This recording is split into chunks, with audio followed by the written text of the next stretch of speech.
everybody, and welcome to Let's Build Live from Oak Hill Works. How you all doing? I hope you are well. You join us back at South Park Quarry, ready to get some more cobbles down, because I have lots of cobble now, which is good, to say the least. It'd be nice to get the ground cover on the layout finished, get the building stuck down. We're so close to this layout being finished that this is one of the things holding it up.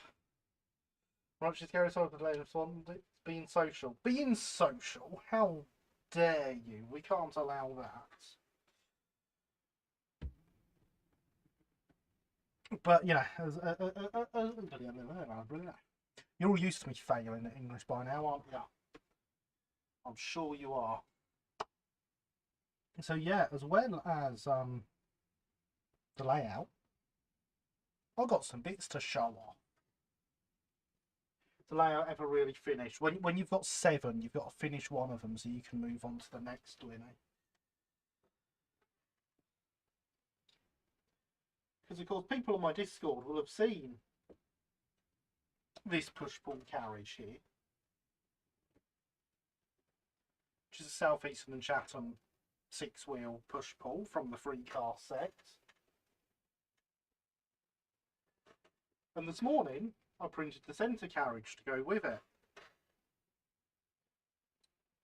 And literally off the printer 10 minutes ago is the 3rd car for the set. So the P-Class finally has something to pull. Now of course we need to bully Linny into doing the cab for the chassis, so I can get them all on chassis and we can paint them and stuff. Strictly to pull push pulls on the Midland. Minor details. But won't they look good behind a P-Class when they're done?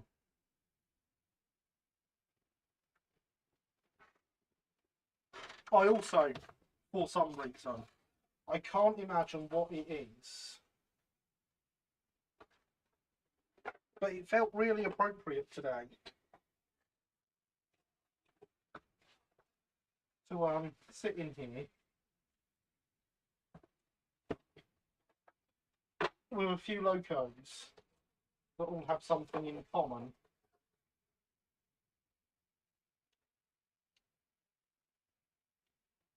I don't know what it is about this weekend that made me want these particular locos sat about.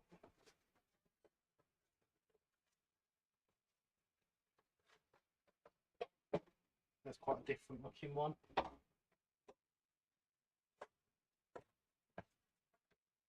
It's much harder to show off the shape of the etched one.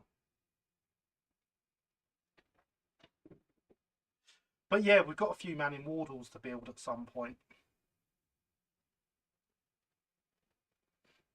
Just a few Manning Wardles. So yeah, there you go, Thomas fans.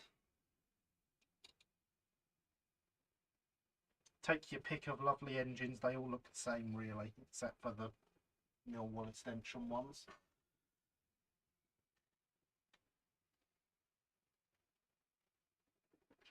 As I say, it's much harder to show off the K because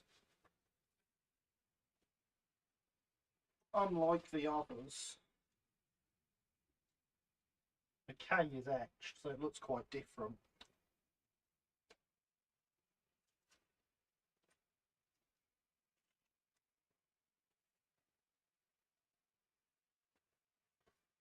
But yeah, I just had a random urge to have all these in the workshop. I can't imagine why.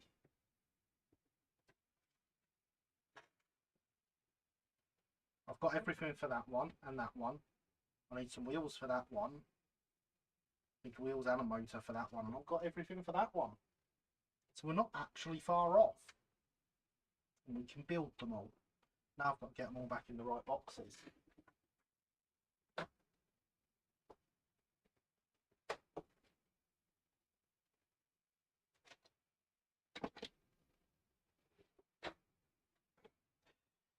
Sophia, if 753 is lonely, you'll just have to keep bullying Linny until the chassis are done.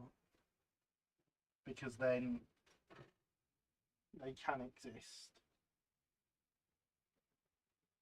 I remember a time when even mentioning a certain fictional locomotive was basically not on this channel. Yeah, but there weren't like Manning Wardles then. Manning Wardle. Hydration is important, everyone.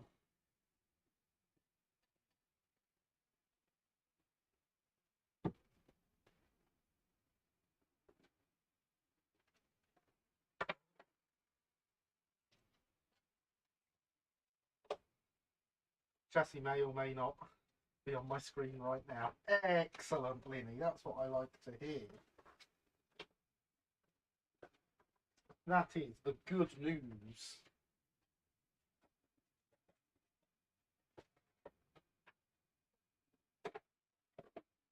Because, you know, we don't want to have to bully, but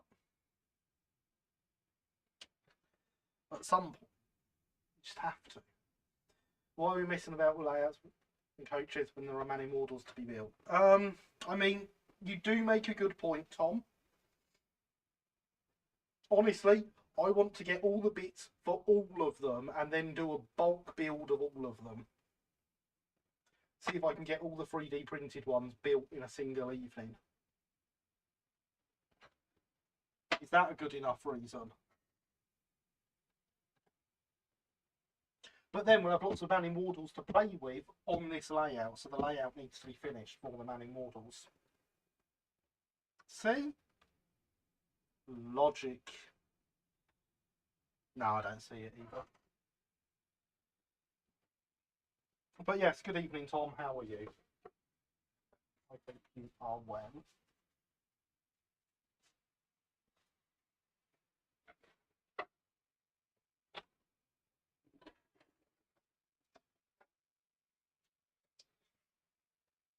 Okay, official Wardle.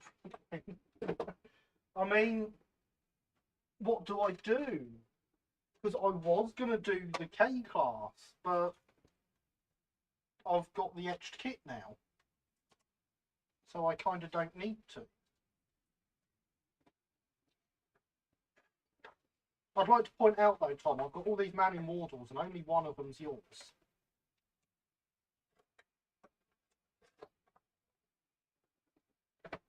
Every single one is from a different builder. Or manufacturer, I should say. But we have cobbles to lay. Cobbles to that, eh? You have the etched kit. We don't. Buy it then.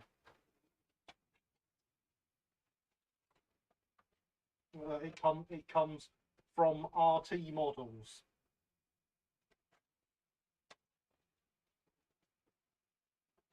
I hope no one does an easier to make K class. My resolve might not be strong enough. Yeah, I'd say it's an intimidating looking kit, but it's going to be good fun to build. I have all of the designs. I know you have more designs, but I only have one of yours. I feel we should correct this, and I should have more Wardles that are made by you.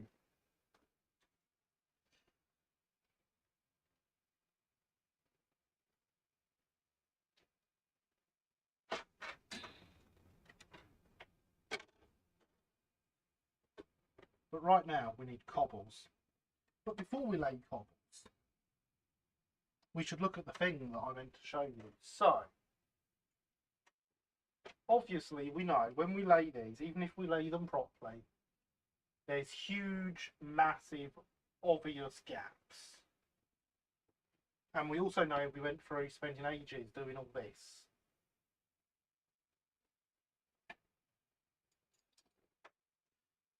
So I have painted over the middle bit, well, down to here on the middle bit.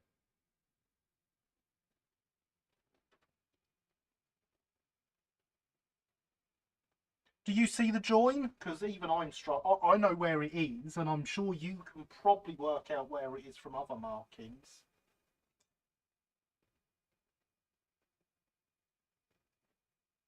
But can you actually see it? Feel free to come to me to make your 009 Wardle to sell. Well, Jamie, we can talk. I work with other designers.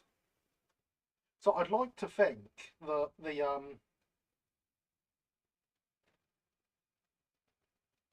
all that effort into the filler and scribing was worth it.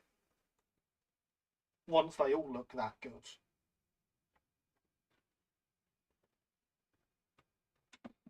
For those that are curious and can't see it, the line is there.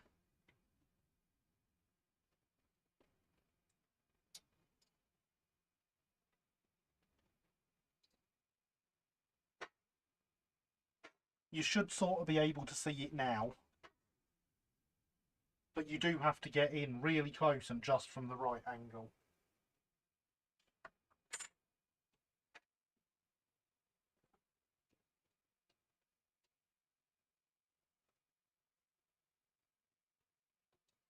We, meanwhile, need to lay some more at this end.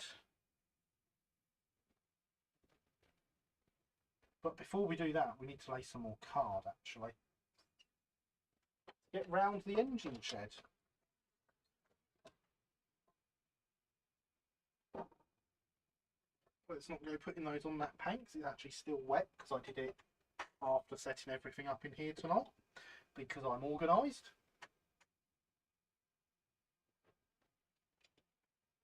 So we need to lay card round here. We'll get the shed in.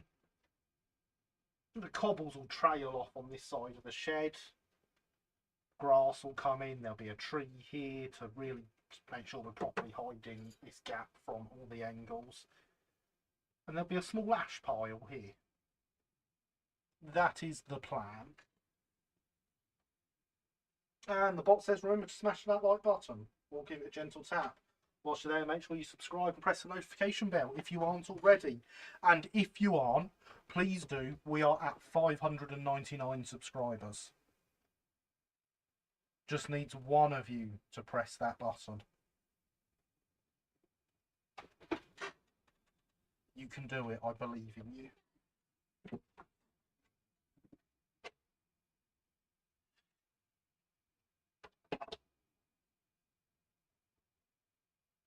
That's not the one I want.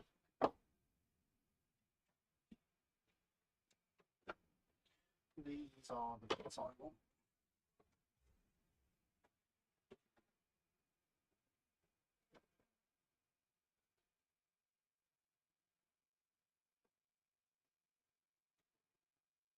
Yeah, so we'll get that in there nicely.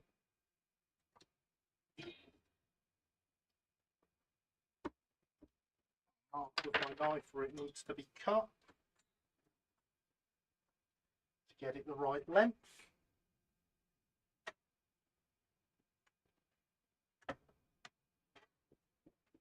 says 600 on my screen. Well, hey, someone pressed the button then. At some point, I was streaming back when it first went live. I like to stream back when it first went live all those months ago. Very much appreciated. So we've actually made it. Someone's paying attention because we're at 6:01. Look, there's my face as well. 6:01. Big moments here, everyone. Well done. Thank you. You know I appreciate it. At least I hope you know I appreciate it. Because I do appreciate it. The support is amazing.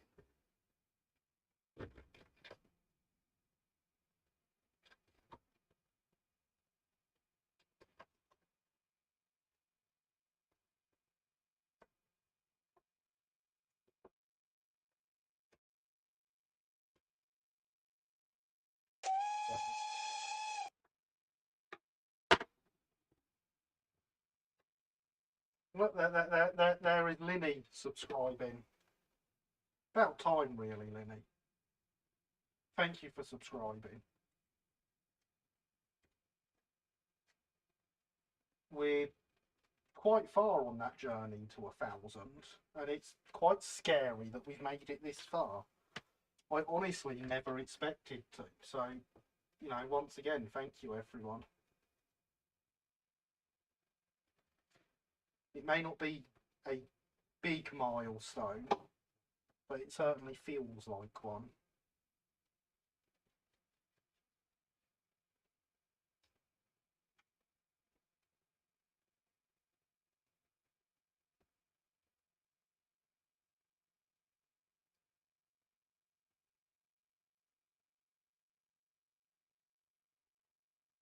I know, right, Alex? It's terrible, isn't it?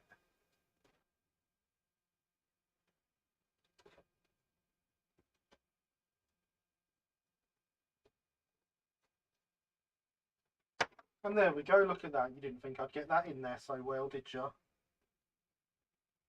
Now you can ask which code to track on South Park Quarry's. South Park Quarry's track is code 75.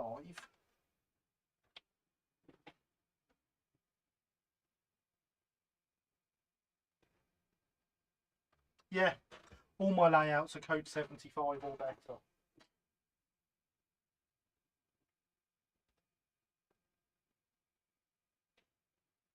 Hydration's still important.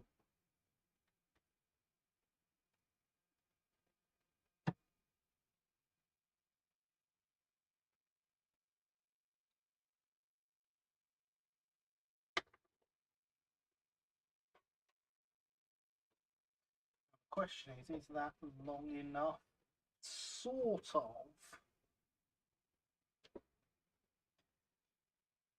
Gets in front of the shed, that will probably do us, honestly.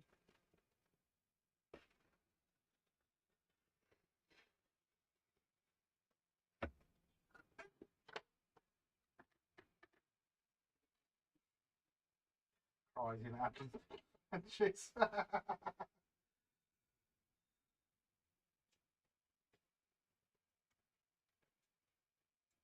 Yeah, Oak Hill 1 was 800. Technically still is, because despite how long it's been since that layout came down, it's still sat in my back garden. So, you know, Jamie, if you want to take a layout home with you when you come round.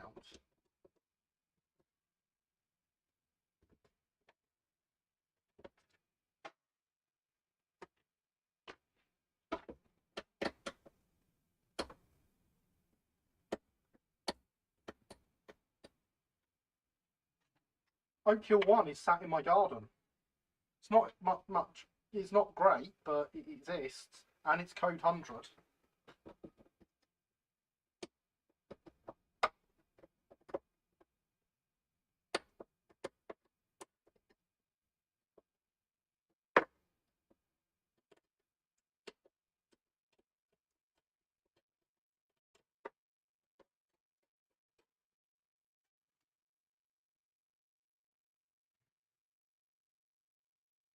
Is it a bit damp? I mean, not at the moment. It's really nice and dry at the minute. Maybe missing some buildings. Definitely missing some buildings.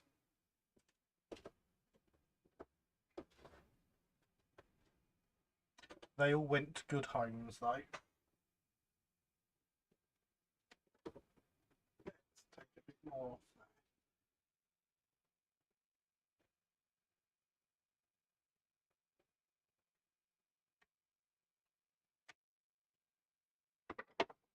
But consider giving it okay out until I say if you want, you can have it.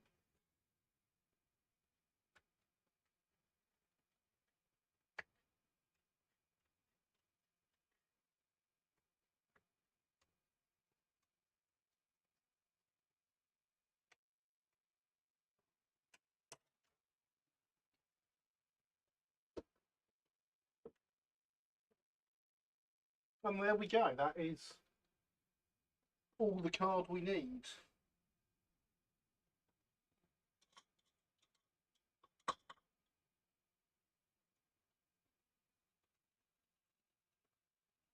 I'm just looking for something heavy to dump on it once we put some glue under it.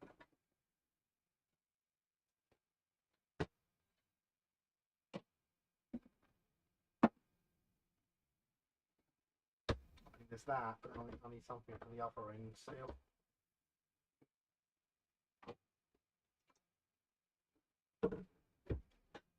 There we go. And this is holding itself perfectly.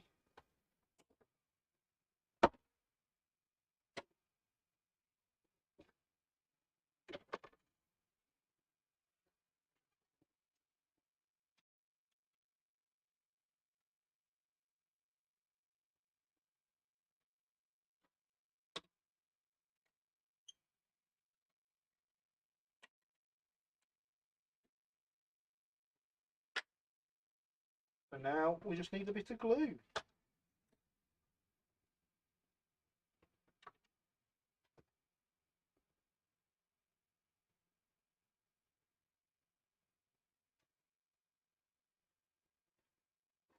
I mean, we also need a much better paintbrush for applying glue, but if you don't tell anyone, I won't.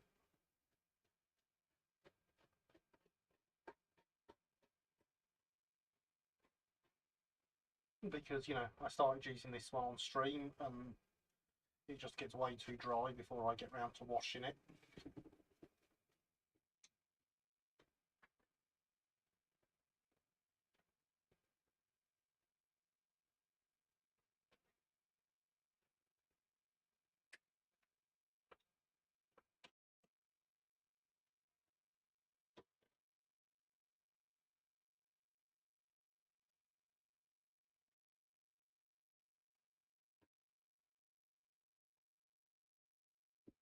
But yeah, saying about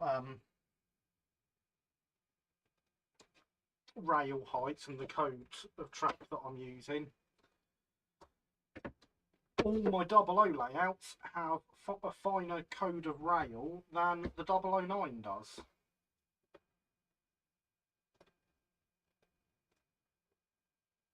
The 009 is code 80.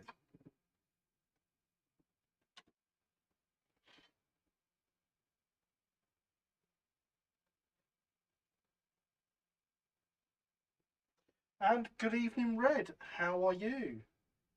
You join us as we stick down some card for the shed to sit on and the scenery around it.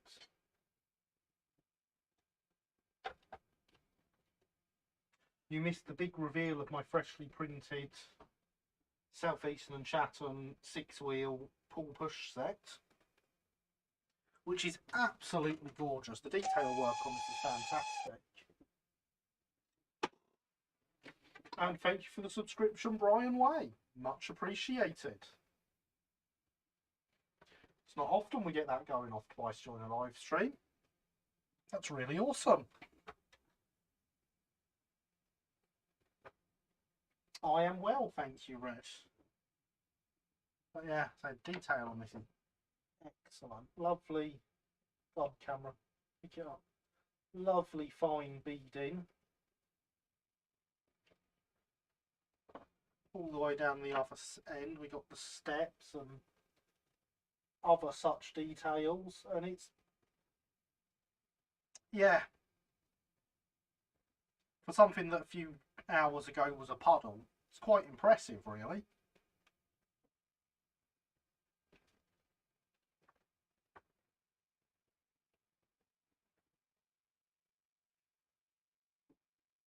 I say a few hours ago, that's 18 hours of print times that there. But these two were a puddle this morning. And good evening, Paderborn. How are you? I hope you are well.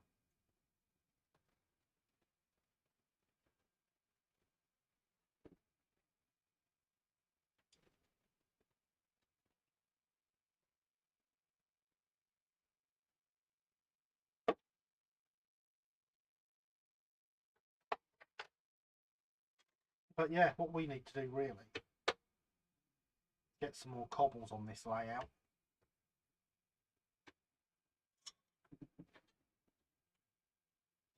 Easy way to clean up the support marks on that will be a piece of sandpaper and a nice flat workbench, and just rub the carriage bodies up and down, and it will give a nice flat surface. Indeed it will, yes.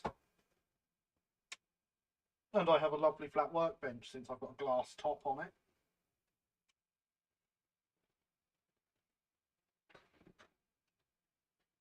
But seriously, the whole resin 3D printing thing still amazes me.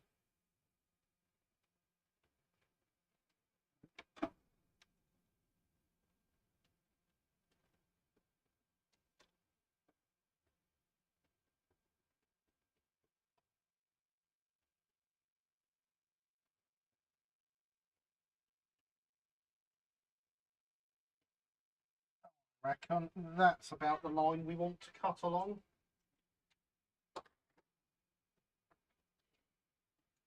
The fact that those literally were a puddle and now they're not because of some lights.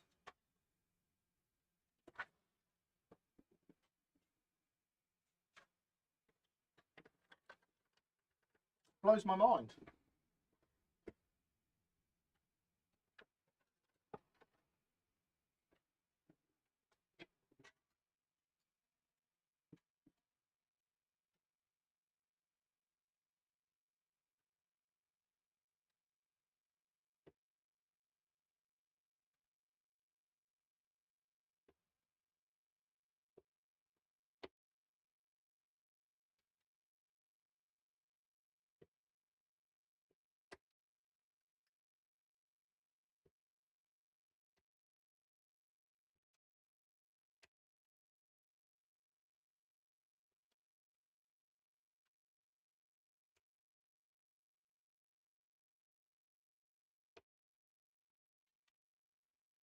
And honestly, if you don't think some puddles becoming carriages because a puddle becoming some carriages because a light was shone on it properly is amazing.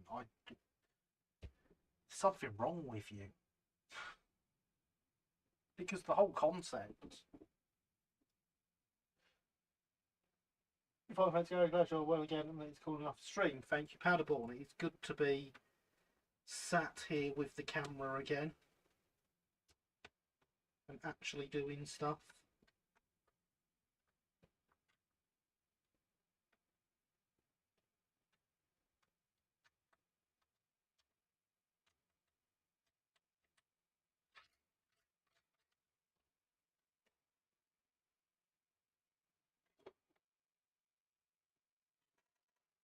There we go, see? Lovely fit. Just what we needed. Oh, I have some more bits of this that would fit in here. Never mind, I've got rid of them, obviously. Craft all of it. Yeah, you're not wrong, Alex. You are not wrong.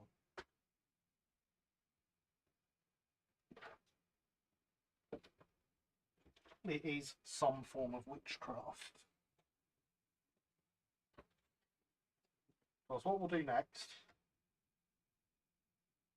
get this piece in here, and then when we open the new packet and cut the bit for here, we will have to cut out a square section of it so that we can drop the water tower down into it, and that way the water tower won't be sat like that on top of the cobbles, looking like a building that's floating. Because I tell you what, I hate it when I see layouts like that.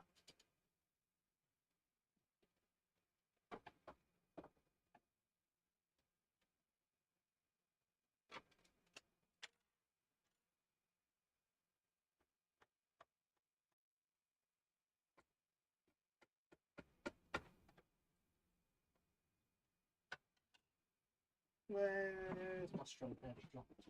Where's my steel rule gone? There it is.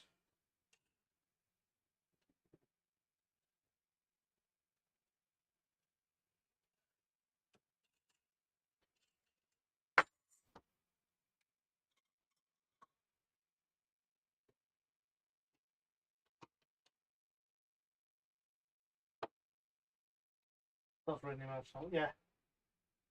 This is the magic steel rule. No, this one's only a little one. The magic one is the shops and lives at the shop.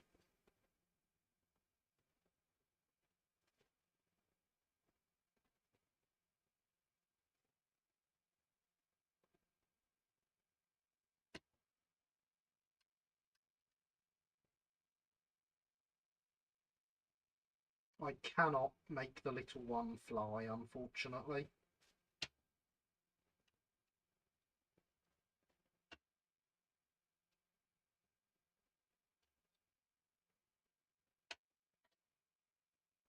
I mean, now that I know how the magic one does it, it's really simple and easy and obvious. The fact that the first time it happened completely by accident and I wasn't expecting it because I just sort of knocked it. Really threw me off guard.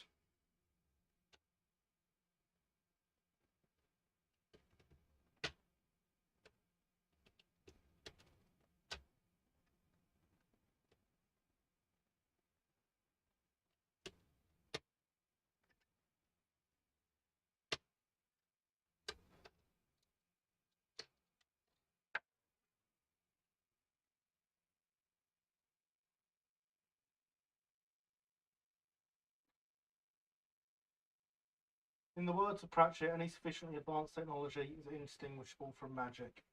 Exactly. Is there something magnetic under the desk? Nope. Not only can I repeat the floating steel rule, I can do it anywhere. It does not need to be in a certain location. It is all the ruler.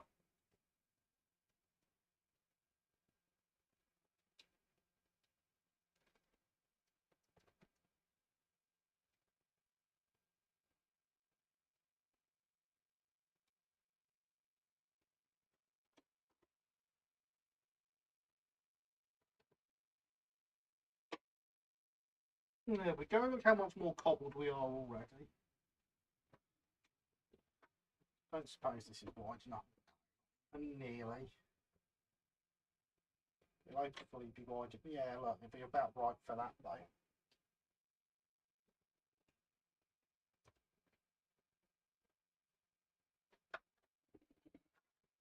See, this is why I bought lots of cobbles. Also, my local model shop is really nice. Sold them to me really cheap. I'm sure there won't be a problem with me returning a pack if I don't use it. They're good like that, there. Especially to me. Train Times model shop in Eastbourne for those that are wondering.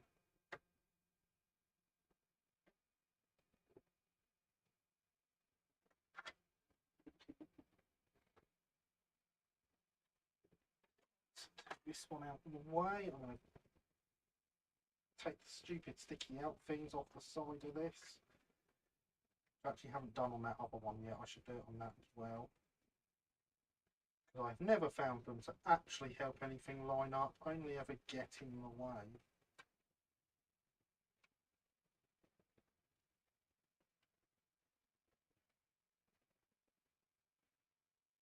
You're all heretic, you're taking up an Inquisition when we speak.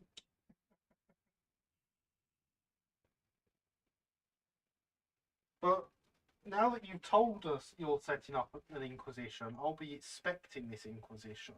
And we can't be having that, Alex. And good evening, Christopher. How are you? I hope you are well.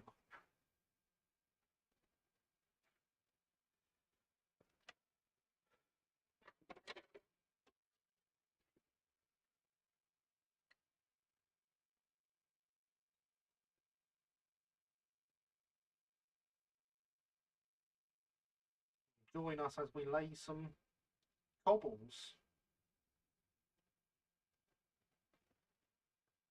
So it's the Alex Inquisition. It's, yeah, see, I will be expecting it now, though.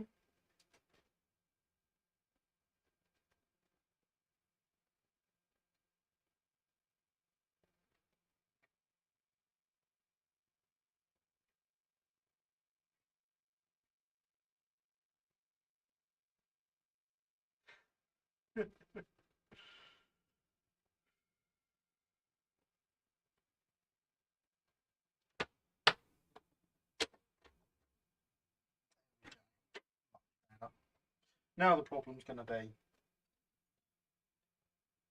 getting that the right shape. So from the odd twinge from my duel with the wasp yesterday, okay, thanks. Hope all are well here. I am very well, thank you, Christopher.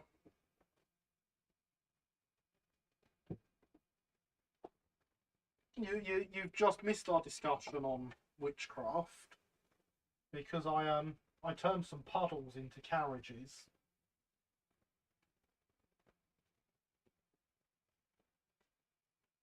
and I'm rather happy.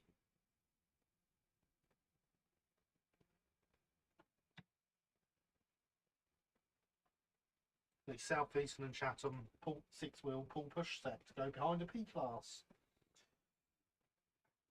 I'll need to get the bogey version to sandwich a P-Class between at some point as well. But first we need chassis done. Steve Black Magic, but I'm not against this form of it. Fair. But like this was a puddle this morning. And so was this. And now they are not a puddle.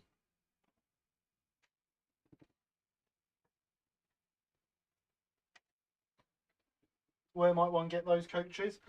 At the moment, nowhere. In the near future, well, the future, I might be able to supply them. But right now, they are not available.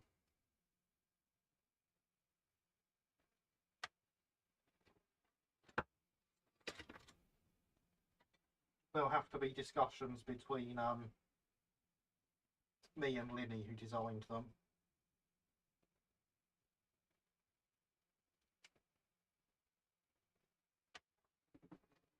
Because, I mean, we're 18 hours into the print and we don't have chassis yet. So they're not going to be cheap.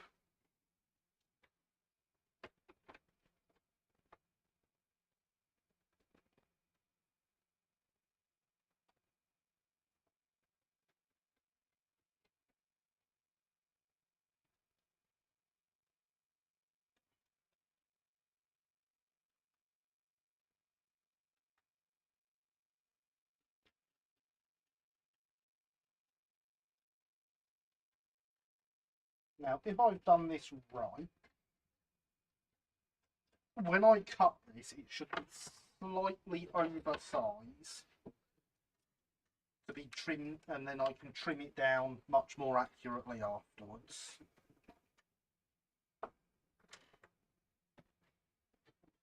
I mean, we're already pushing £100 there for the bodies. Yeah, they're not cheap.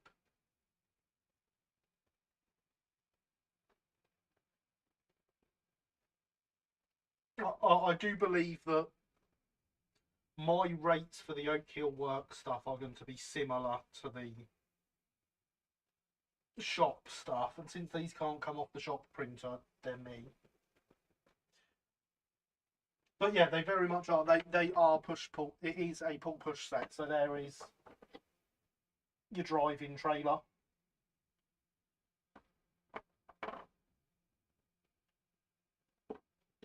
Centre all first, possibly. And your third class that goes at the loco end with the steps on it.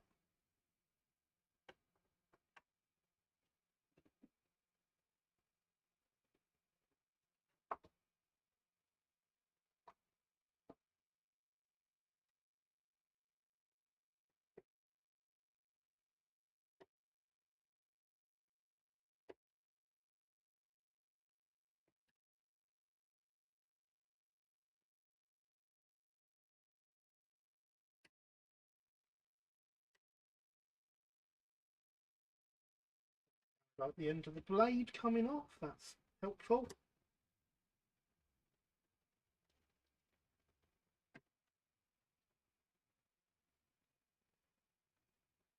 I know 3D printers alone are expensive. That they are.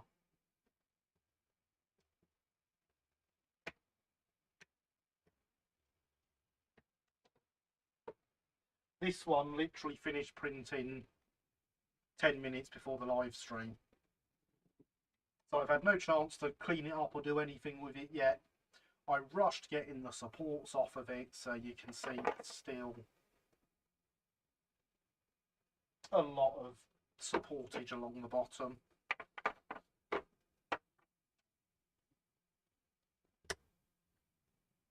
Because I wanted it ready for the start of the stream. And they don't just come off the printer and be ready, they've got to be washed, and then they've got to be cured. Supports have to be removed.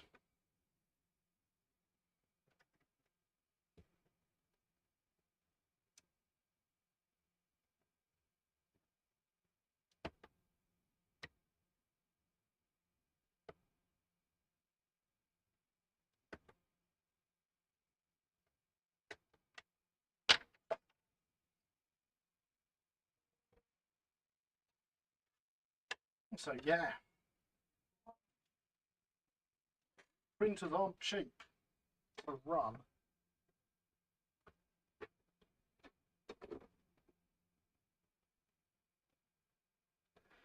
Yeah, there we go. Slightly too big as planned. And now we can more accurately see where it needs cutting down. It sounds a bit of a to me. I mean, it is, but I was never getting these coaches that nicely any other way, was I?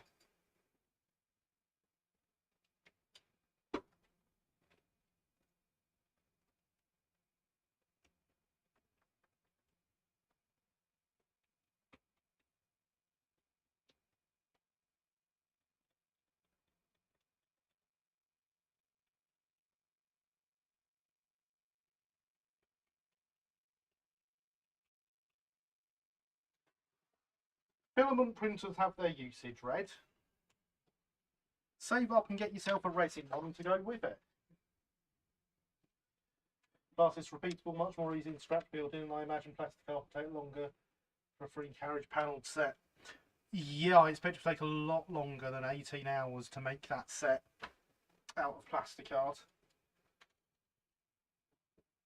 And the bot says hydration is important.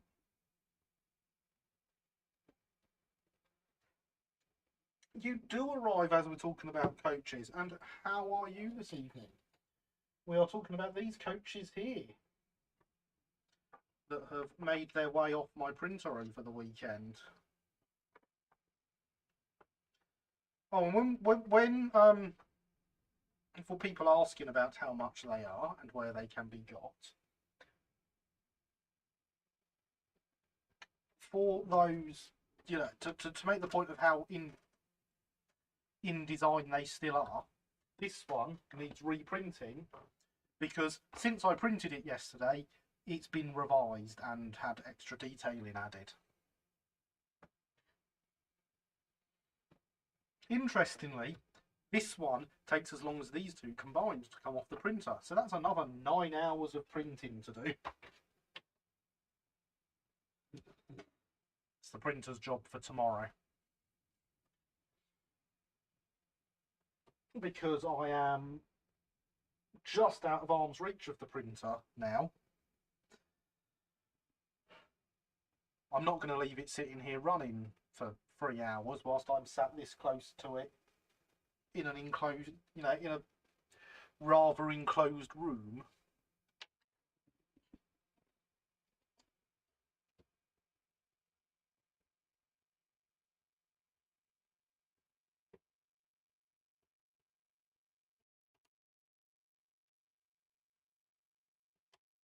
No matter what other precautions are in place.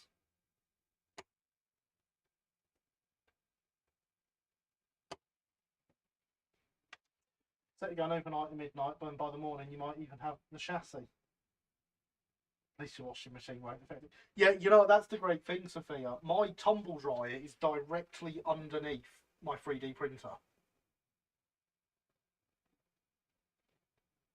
But because of how I put it all together, it doesn't affect it. It's good, that, isn't it?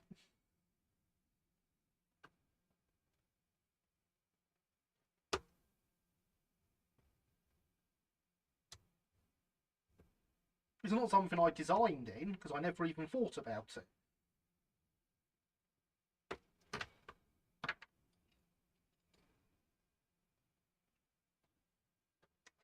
No, wonderful. How about you? I am very well, thank you.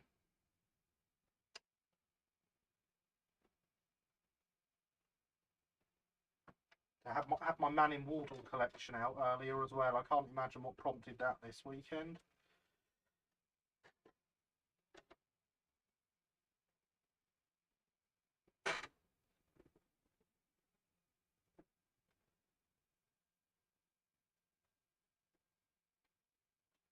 There we go. See? Looking good already.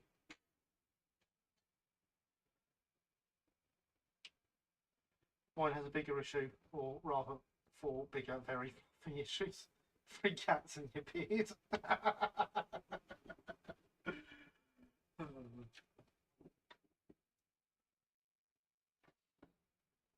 That was a very good response. On a similar note, I wonder if someone could make a push-pull coach and to fit ratio 713 coach. It's a real-life example of a similar coach trying to find the image. What's the ratio 713?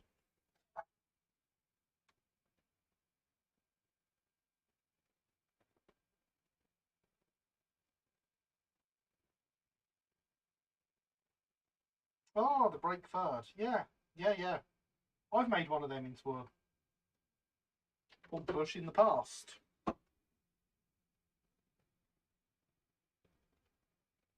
In theory, it's in the display cabinet.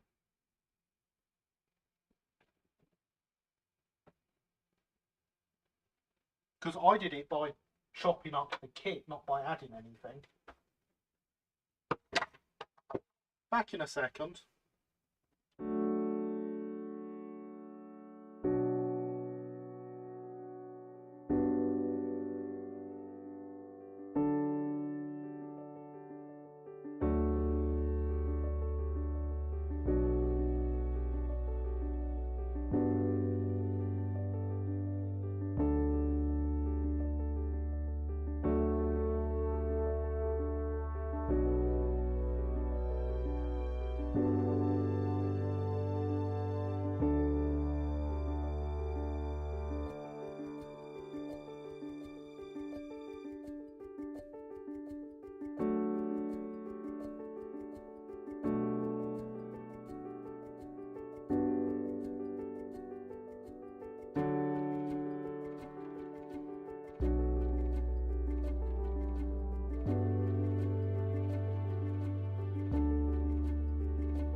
And I'm back, and look at that, there's a coach in need of new bogies.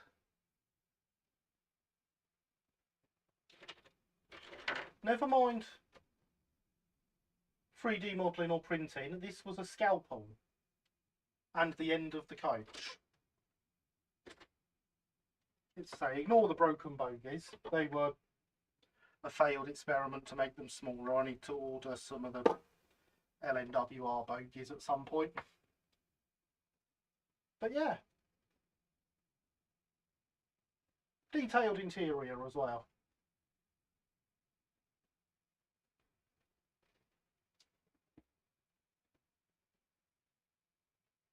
That's the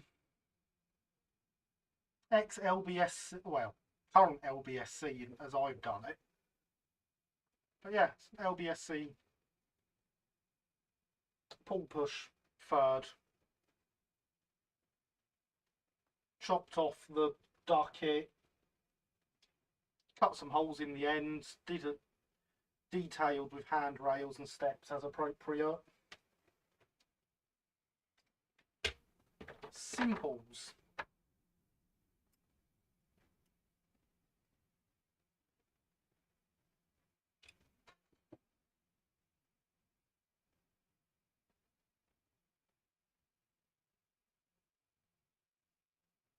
Now, all those steps on the end are made of brass. That is one of the plain ends that I've cut up.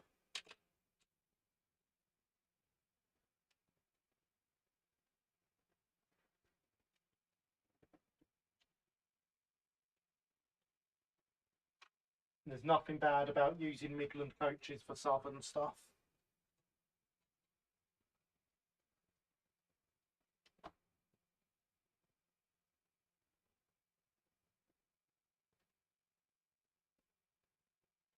So yeah, I say go for it, do that.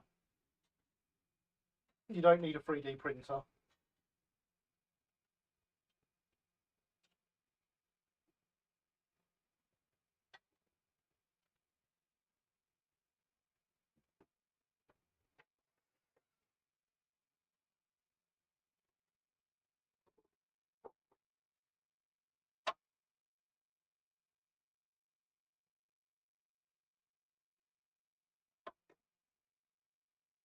So now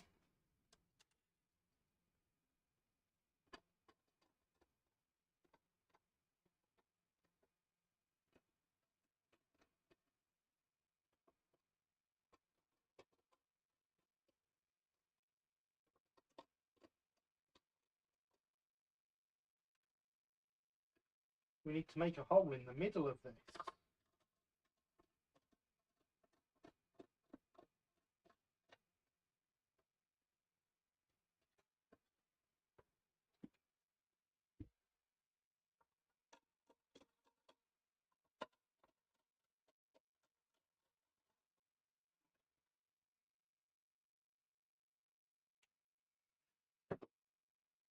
Yes, good evening, Paul. How are you? I hope you are well.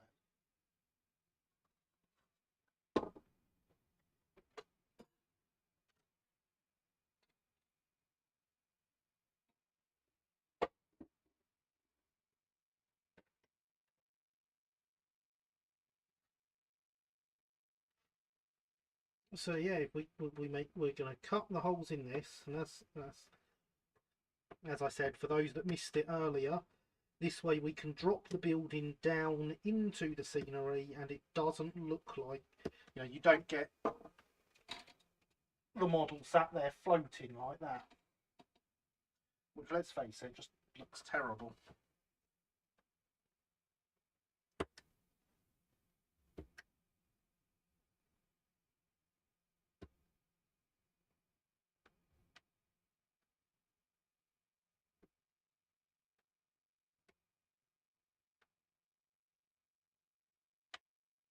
Because last time I checked, buildings can't float. Who knew, eh?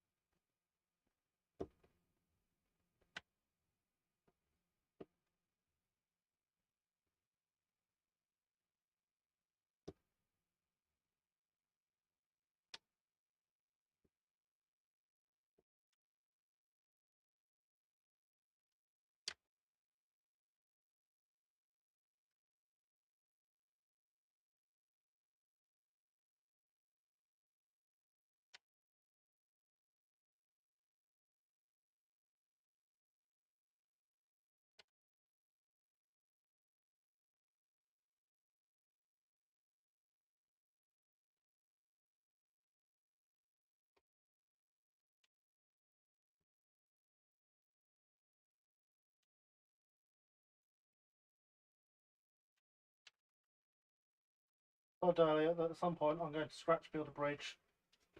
There's no kits on the market that are close to what I want. I hold out no hope it will look good. I hold out all the hope it will look good.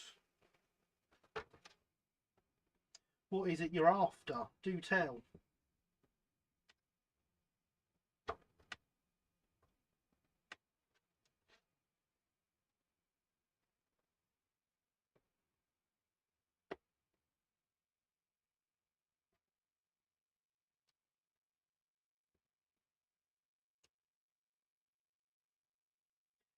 This sort of job a piercing saw would be great for. It wasn't for the fact I had no blades for mine.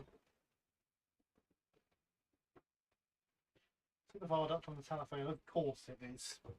It will be that. Yeah. Go on, Alex. Confirm that's correct, and I'm an idiot for not thinking of that.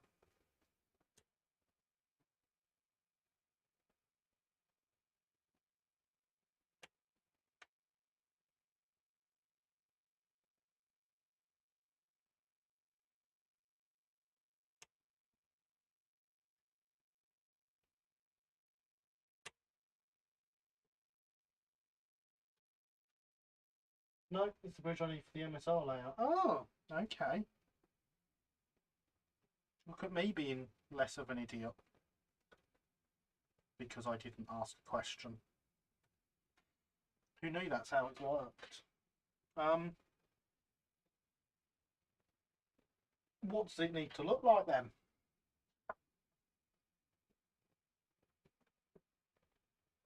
I am curious.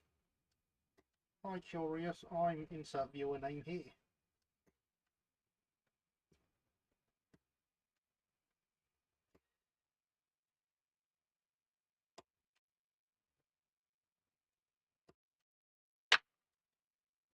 Pretty much given up. The dog got fired up. Fair enough. It is a complicated looking structure.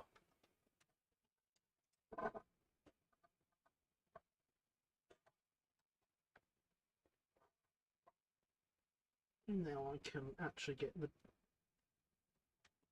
cut out for the door properly.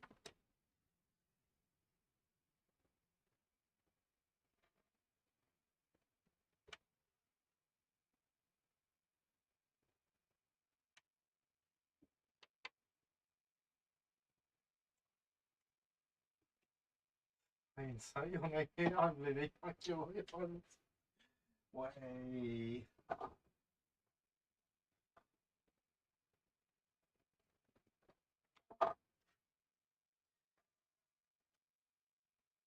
At every opportunity, you lot never fail to disappoint.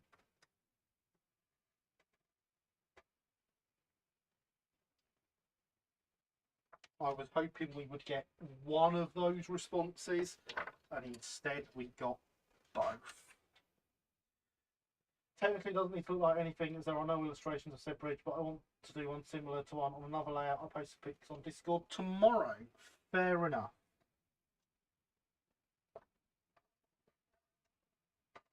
And it is good to have inspiration.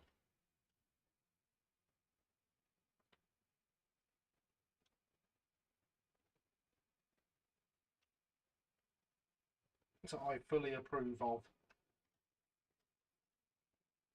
taking inspiration from someone else's layout when there is no other description about.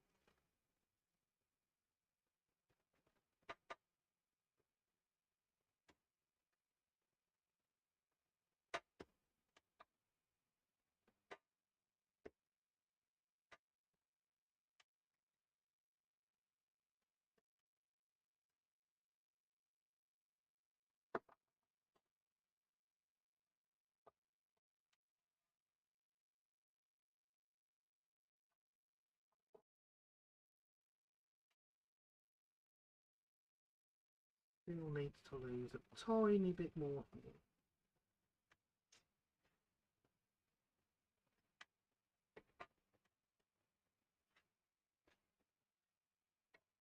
And then it probably just wants all the edges cleaning up so they're actually flat, not sloping inwards.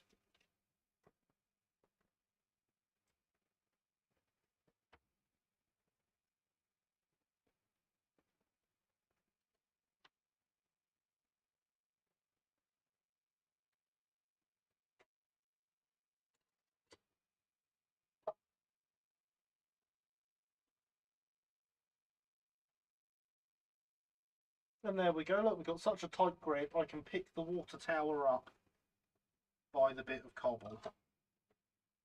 I'm impressed at that.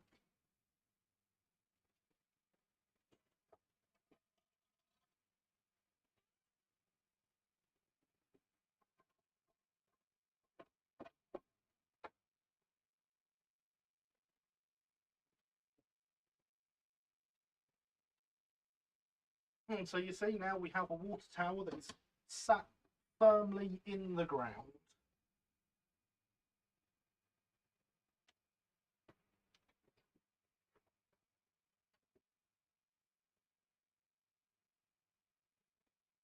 It's going to be much harder doing that for the coaling stage with its rather irregular shape.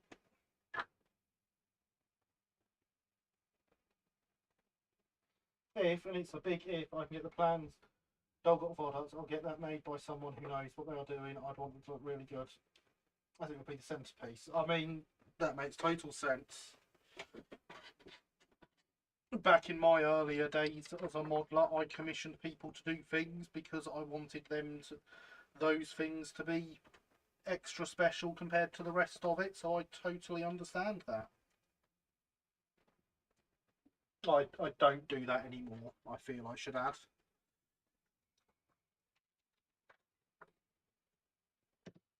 I am, however, going to refill the hydration vessel.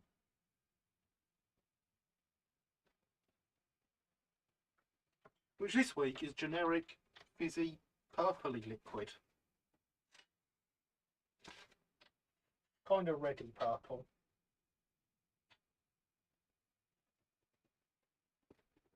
Hydration is important.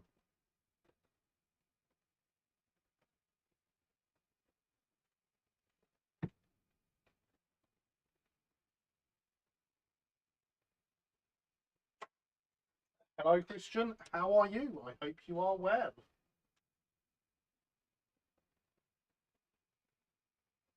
Could you not cut round the coaling stage and then fill the gaps between the upright pots with weeds and stuff like that? Um, you know what? That's not a terrible idea, Alex.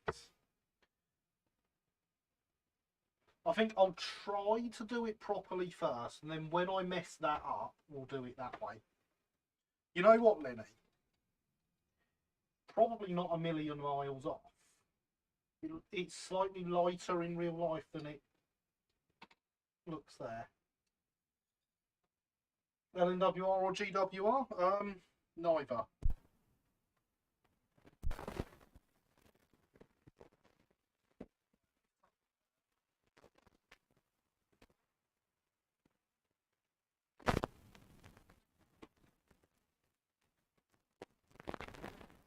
Up on the previous stream looking rather overgrown around the buildings. Yes, we did, and I've got lots of little bits that we made to sit specifically between the two. Is this better? It could just be where I was sitting reasonably far away from the microphone.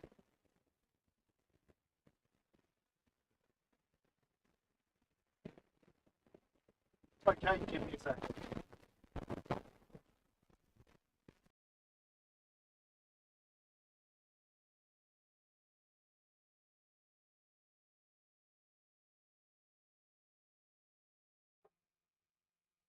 Is that any better?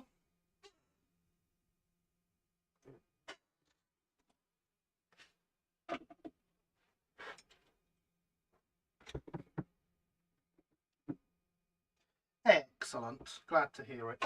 The answer is steam, Christian. Always steam. And always have a terrier sat around just in case. You never know when you're going to need a terrier.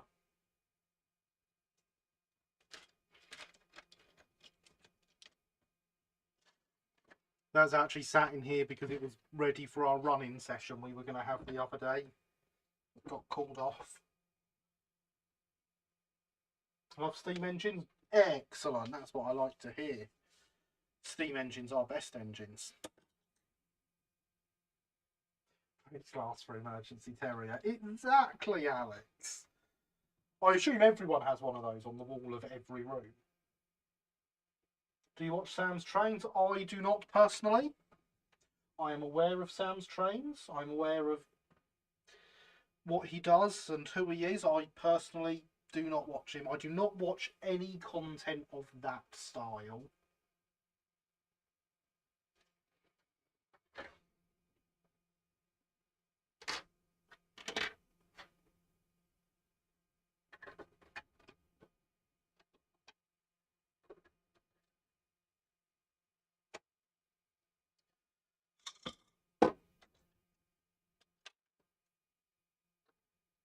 Although I will admit his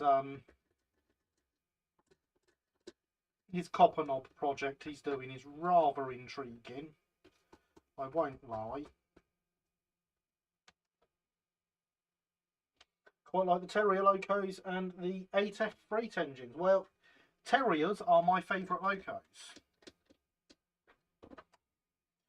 For most people, this comes as not a shock because I have quite a lot of them in model form.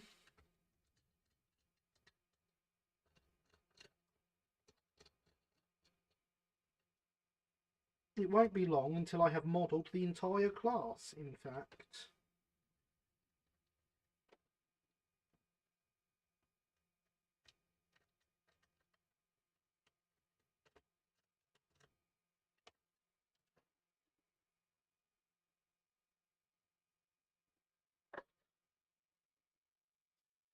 Can I have a terrier now? Yes, yes you do. Everyone needs a terrier. Shocked. Not that shocked. I'm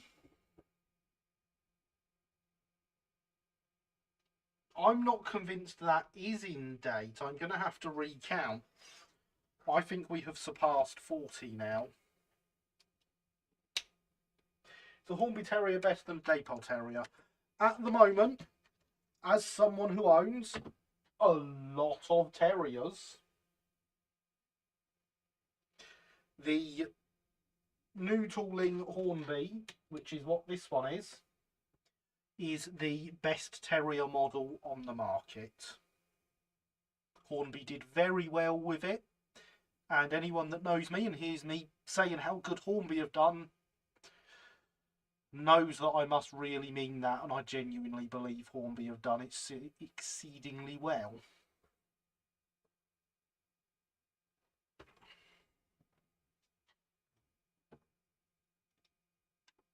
Let's plonk Eden Hall on the layout up next to the P class.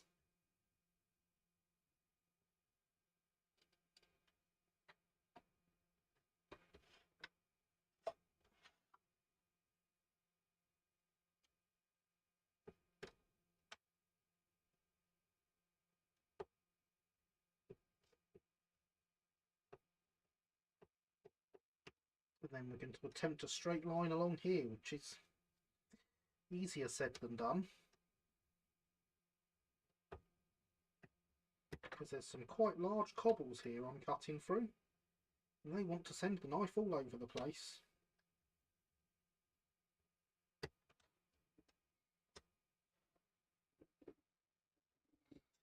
I'm saving up to get the Hornby Bodiam Terrier in the dark blue livery. Oh, very nice. I do like that livery on them. Are you doing a Southern Railway? So I model the London, Brighton and South Coast and the South Eastern and Chatham, which would later become the Southern Railway along with the London and South Western, but I model them before then. And good evening, Thomas West. How are you? I hope you are well. Not be easy to cut on the smooth side. It would, but the problem is getting the markings. In general, Bluebell. I mean, I have a lot of Bluebell Railway locos, but no.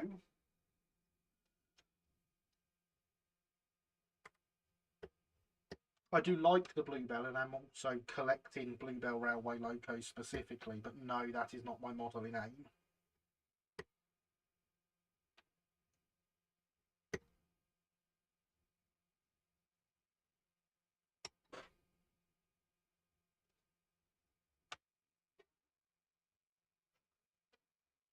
And good evening, Johnny. How are you? I hope you are well.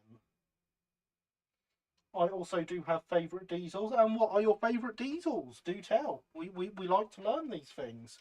I also have favourite diesels. Despite being a modeler of the Edwardian era, I quite like the Class 33. I've got two of them.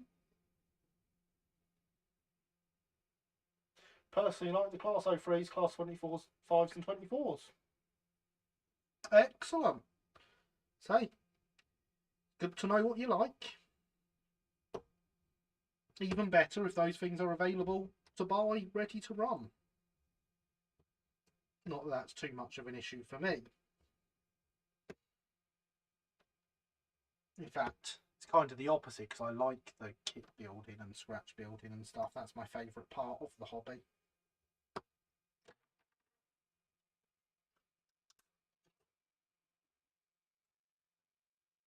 Especially if the 33's NSC livery. You've seen what I've done to my NSE 33, Alex. Do you need me to get it back out? Because I know you don't like it.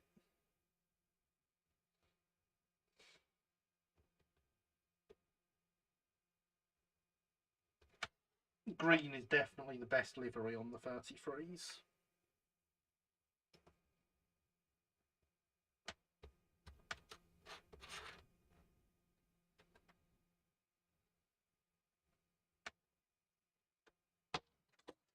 Hence why my NFE liveried one is in pieces with its paint half missing, and my green one is nice and running and has a sound chip.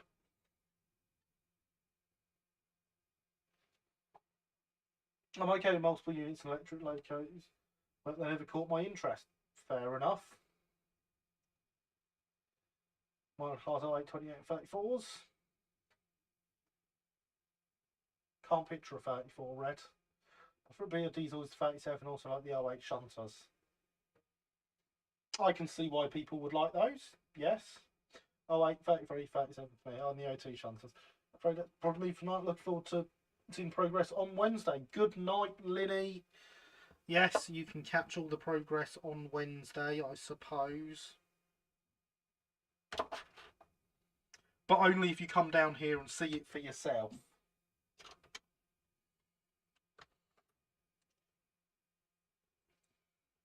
But yes, good night, sleep well.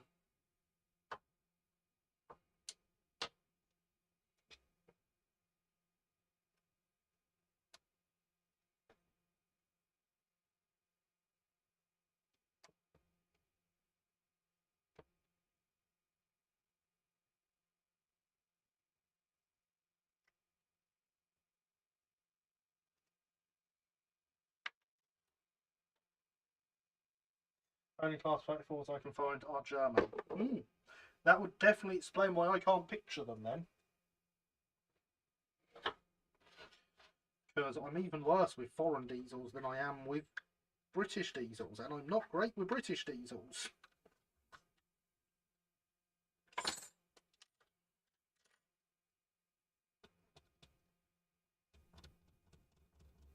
Let's get these bits remarked just so I can see them properly again.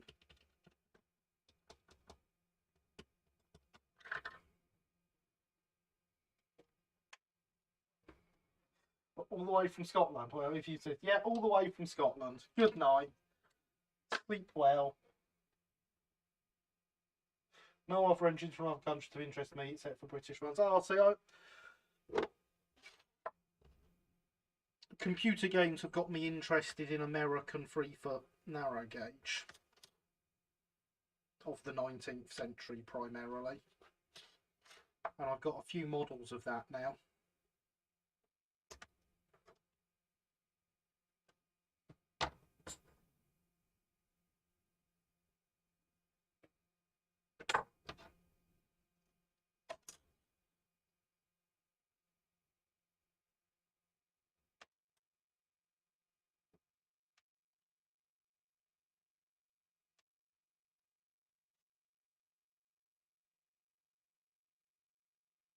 And there's certainly other interesting foreign locos. I'm just not very good at them.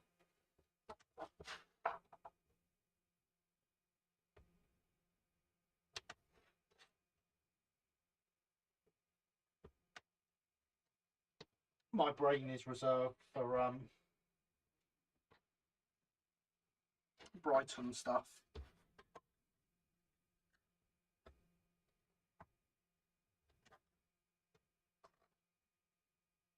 There we go.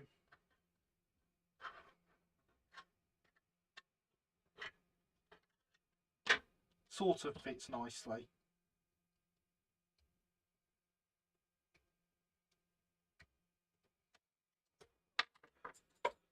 Meant to say 35. Ah, that's better. I know what a 35 is. One of them in the shop. There is one of them in the shop. Also, don't mind the 37. No heritage rose is genuine without one. If I can get a cheap high mate, though, I definitely will pick one up. Already have a Gronk and a Metrovic. Are you telling me the Bluebell's not a genuine heritage railway? Because I think the Bluebell would like to have a word with you about that.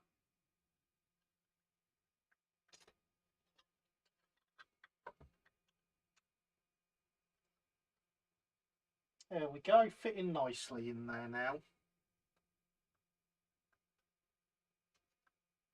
Definitely some room for weeds and stuff to gunk it all up though.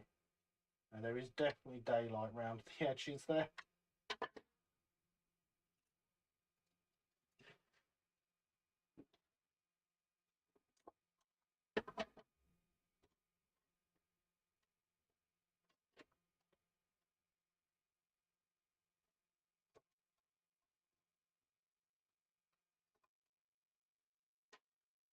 Does mean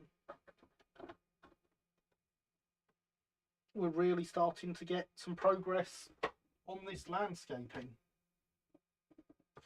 What is that, a coaling depot? It is indeed a coaling depot. So this is the coaling stage and the water tower. And I've got a tiny little engine shed to go on the end. I'll move these out of the way because that glue has now dried. The engine shed goes there.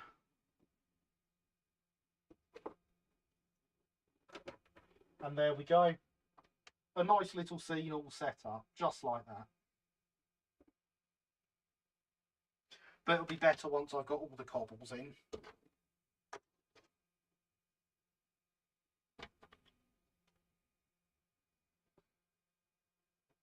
So the next job is obviously cutting around this bit here.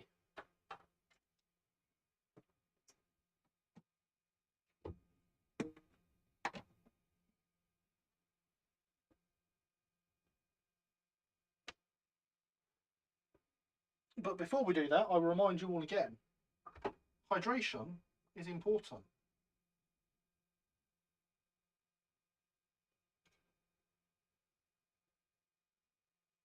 As is buying a mug with a terrier on it, because those are the best mugs.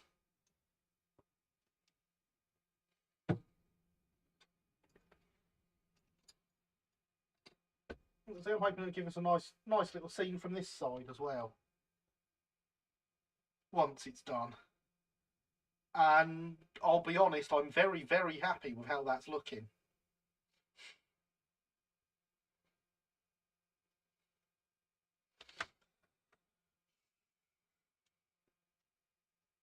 Been hauled by folks over on the watercress after steam engine through a rod. That was silly of it. Fantastic. Thank you, Christopher.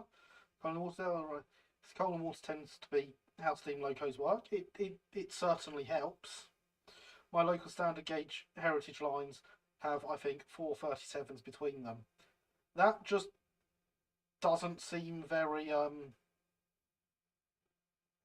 like very much variety, and we all know variety, much like cinnamon, is the spice of life.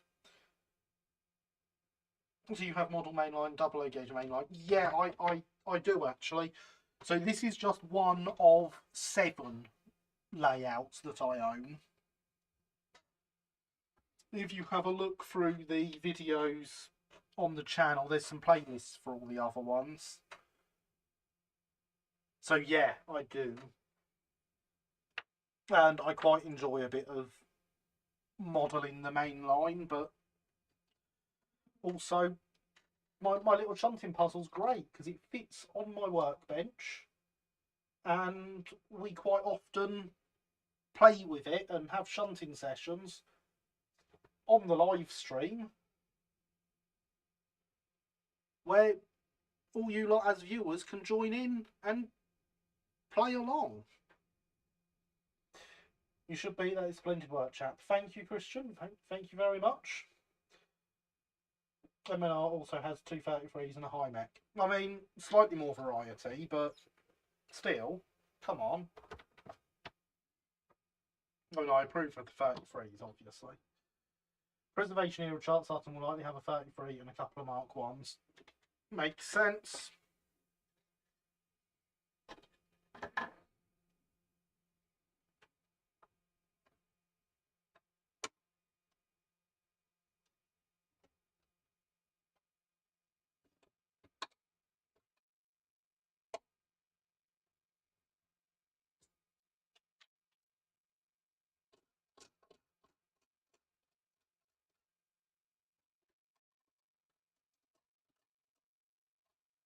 Go.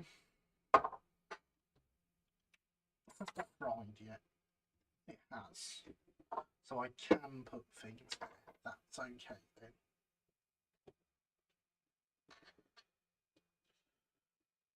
Do you also have double O gauge diesels? Oh, a couple. But only a couple of very specific ones. So I've got some class 33s because I like the 33s. I've got a class 09 like the Bluebell has. I've got a Sentinel shunter. I've got a couple of little shunters for playing with on here. Like the the Hornby Ruston.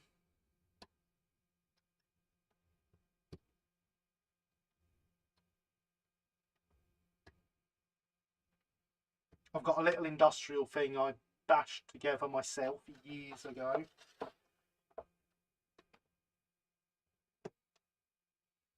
So yeah, I've got a few diesels, but not many.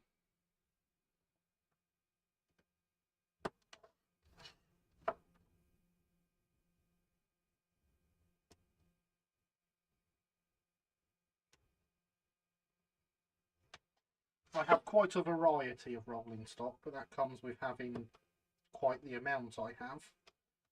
Because I've got over 100 locos in Double O.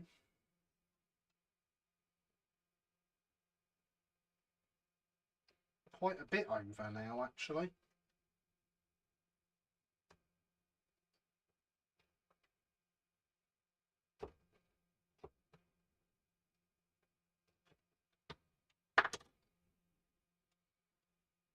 Lemon also has Gronk No 3 and Austerity and 4MT. These things sound better. Well, the Austerity and the 4MT do anyway.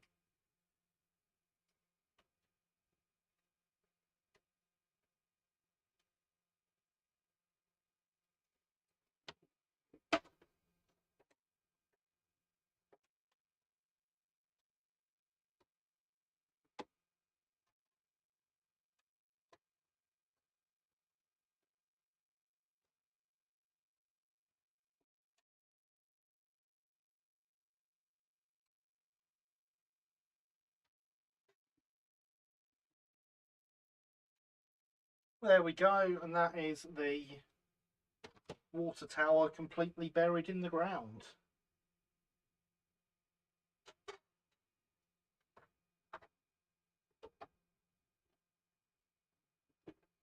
This sticks out a little bit.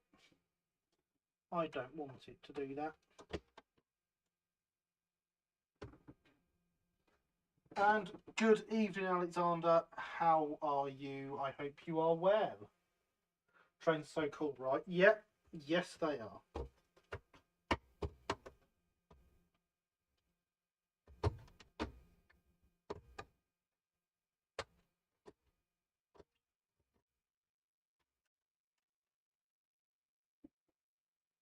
Meanwhile, North Norfolk has a B12, a Y7, 9F, pair of Andrew Barclays, formerly Greek Dub D, an N7, and a new build J70 they're working on. I mean, that's a nice selection there, Red. I approve of that very much.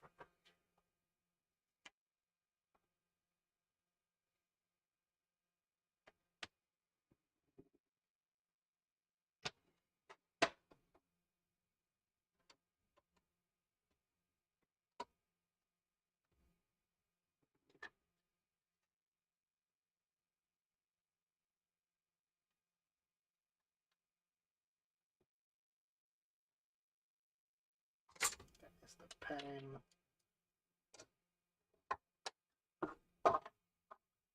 Oops. I may have just drawn on the back seam with the pen.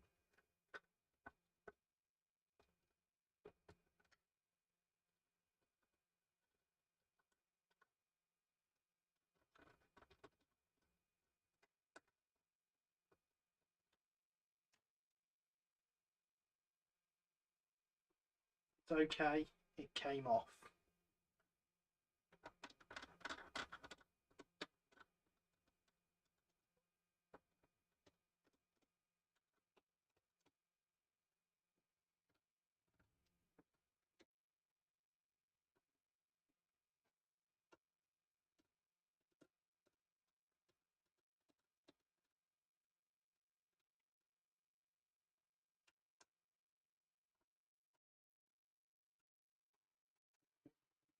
Well, look, it's just about 10:30. What's everyone up to this evening whilst they watch me work on here? I do like to hear what you're doing, projects you're working on, and it's been a few weeks. So, any other projects you've been working on in the meantime? Please do tell.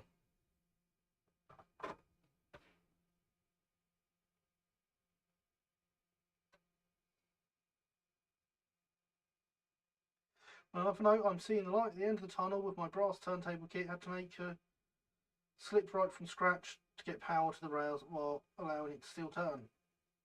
Sounds fun. Slip ring. Yeah, I assumed that's what I assumed that's what you meant to type. What kit is it you're building? Is it one of the London Road ones?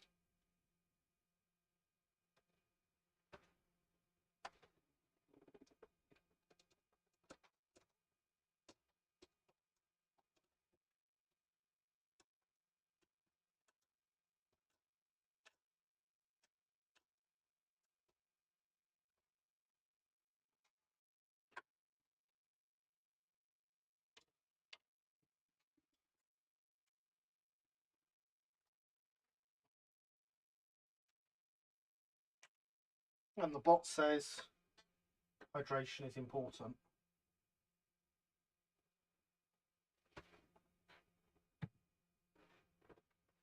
So don't forget that, everyone. Been working on my Great Central Class 1, coming along nicely, and currently paint shopping for it. Excellent. Tapping M2 hole in a Mortal diesel. Sounds fun, Tom.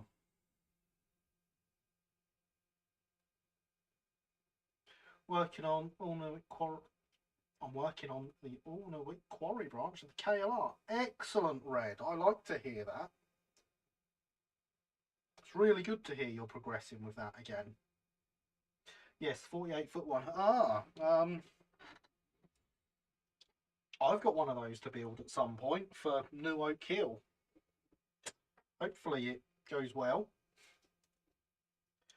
Good evening, I'm listening while scratch building an Emmett inspired signal box. And good evening, Alan. I hope you are well. Researching Spitfire Mark 16s, having finished with Mosquito I purchased from Train Times, I've decided my next project will be one of my free Tamiya 132 Spits. Whoa, hey! I don't recall off the top of my head seeing pictures of the Mosquito finished, so I want to see pictures of the Mosquito finished. I probably have seen them, but I would like to see them anyway. Have you ever heard Giants of Steam? Yes, Christian, yes I have.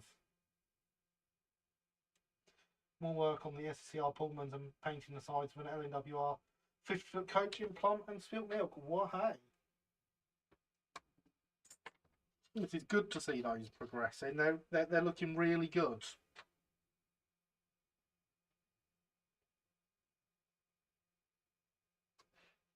I did have to get a different geared motor for it. No fault of the one provided, but it wouldn't clear the underside of the baseboard.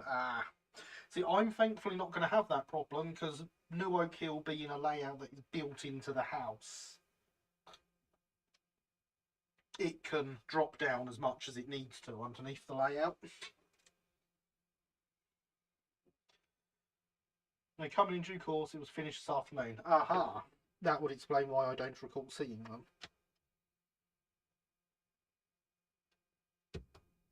I should bring this back to what I'm doing, shouldn't I? Because, you know, it's nice and interesting what I'm doing. You need to see me cutting a sheet of cobbled plastic. Cobbled plastic. There. I can English just as well as I always could.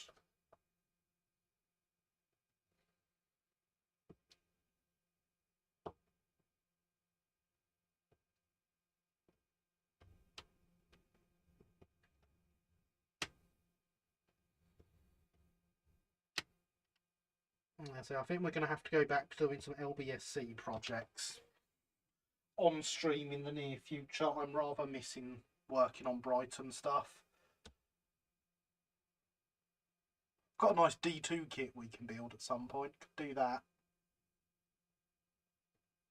Finish off the C2 for that matter. But you know, definitely think we need to get back to some Brighton projects. Have you seen Hornby's disastrous model of the flatbed with Coca-Cola bottle on top? So, Christian, just to save you asking more questions like that, I own a model shop. I see it all as part of my job.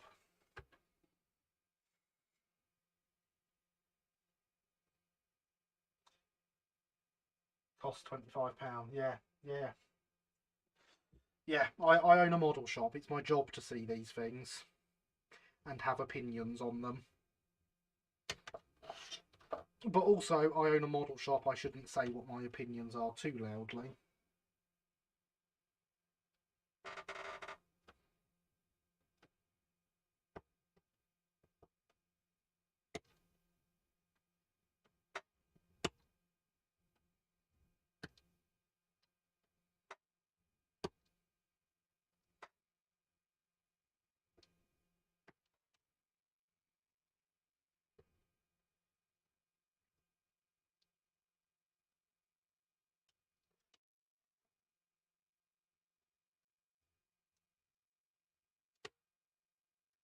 I have said my opinions quite loudly on the internet before, though, so don't be surprised if you see them about.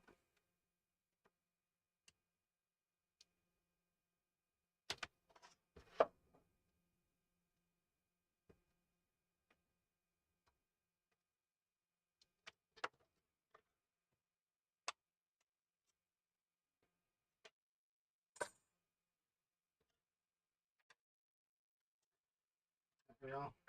Slowly getting there with this. Let's cut that corner out.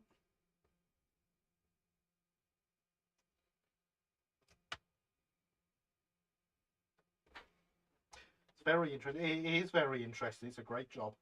Pretty sure Hornby couldn't give a damn what the opinions of model shops are. Well, you're not wrong. Opinions are a dangerous thing on the internet.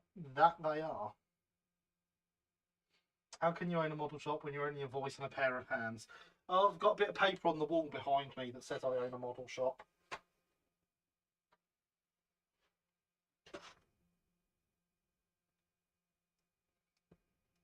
And yes, my share certificate for the model shop is actually on the wall in here.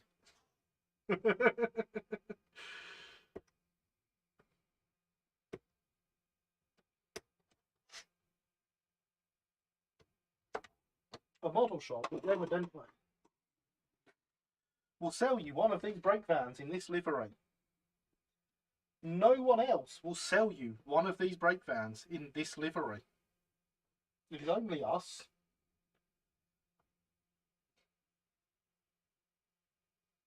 Exclamation mark super shill. Exclamation mark brake van. Exclamation mark brake vans. All these things will take you there because we're so close to being sold out. It's unbelievable. So finally nearly done on that blasted windmill. What, hey? Sophia raises an excellent point. She does. The rest of them are optional extras. Yeah, and no one's ever paid for the optional extras.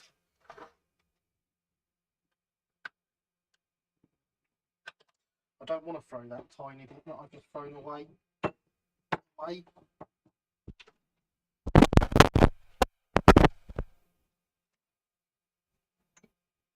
see if we can get this bin out of here without spilling all my hydration fluid.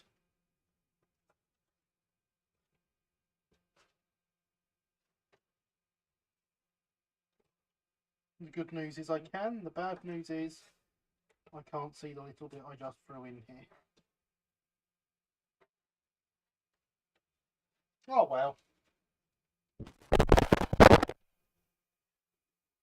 Oh, does me moving my bin affect your ears? That's I won't do that again, sorry.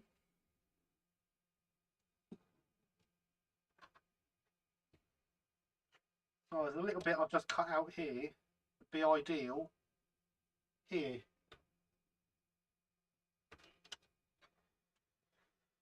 It's not just a model shop. It's an Aladdin's cave of modelling. It's not just a model shop. It's the best model shop.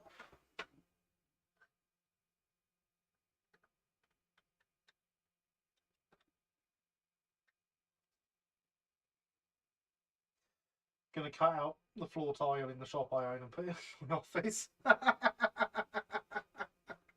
It's a whole stack of those floor tiles in your office. I think you were hitting the mic while moving. I suppose that's technically possible. Well, that would be the mic power. Because they are the power box for the microphone is quite close to the bin. So yeah, I won't move that again.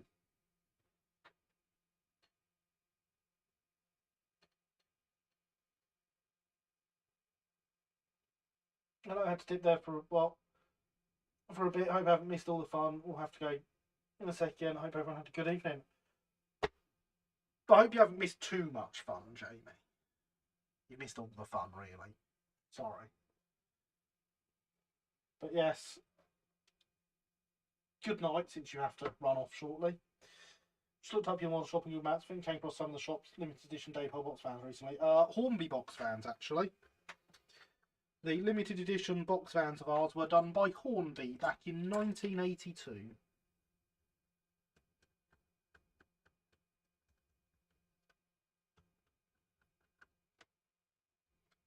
Do I have my one in here? I should have.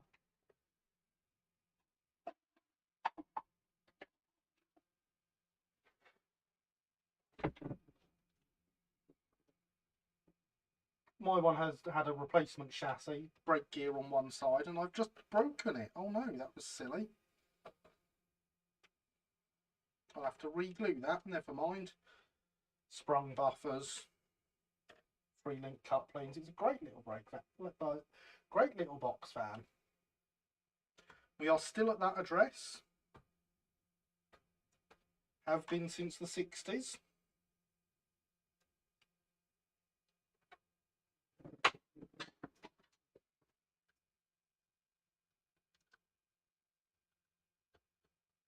And we have no intention of moving that I'm aware of. Not now that I've got the shop how I like it.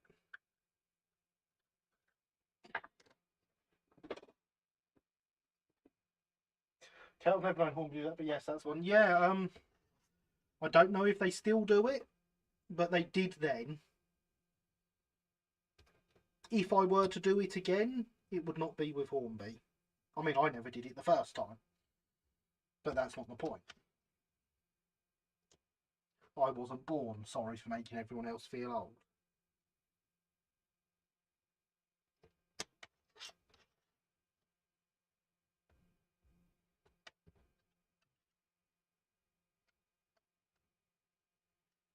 But 1980s Hornby was a different place to what it is to now, so...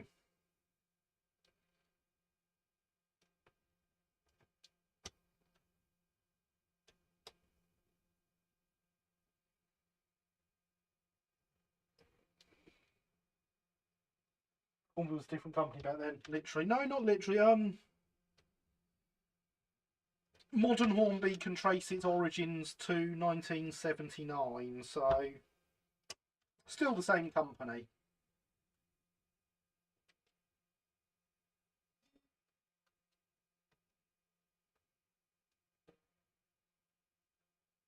I mean, you could be really picky and say 1981 when the management buyout happened that bought it off of Airfix, but really it's the Airfix buyout that took the Hornby name from the now defunct Rovex. That's where modern Hornby started. Mine has sprung buffers too. Name has changed since that was made. I believe you'll find that name is still above my door.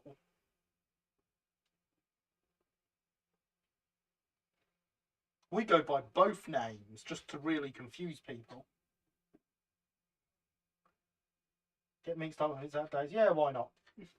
Getting mixed up with exact dates is a good thing to do. Especially when it's times that Hornby has gone bankrupt, because there's so many of them.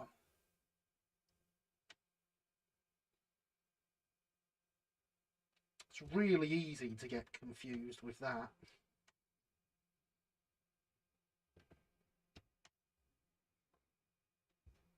My local model rail club has had about 15 limited run wagons made by Depot, including a 6-wheel tanker for the club's 50th anniversary.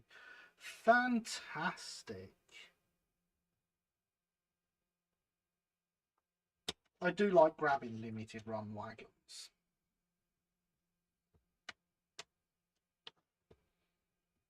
We stock a range by someone who exclusively commissions wagons from Depot. And is very local to us.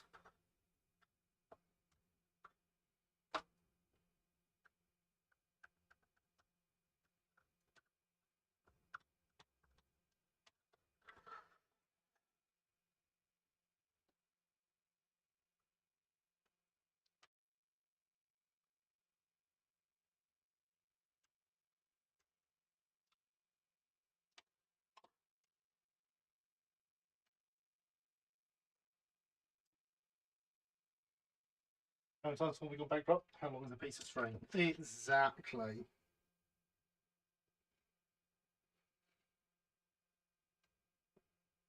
Of course, Hornby don't like it when you point out to them that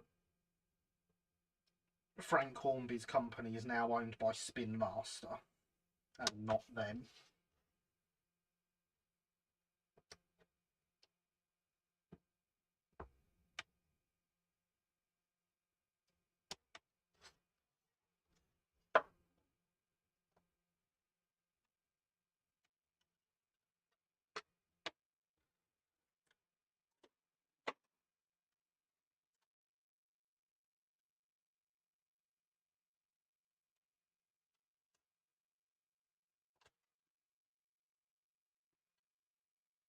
How many times has Hornby gone bankrupt? Yes. Still very proud to own that one-off wagon you made for the giveaway, Gary. It is awesome. Yeah. Yeah. I love the fact that wagon exists, even though I'm the one that made it, and I love the fact it went to you as well. Didn't Hornby get themselves in hot water over the whole Titfield Thunderbolt thing? That's one way of putting it, yes.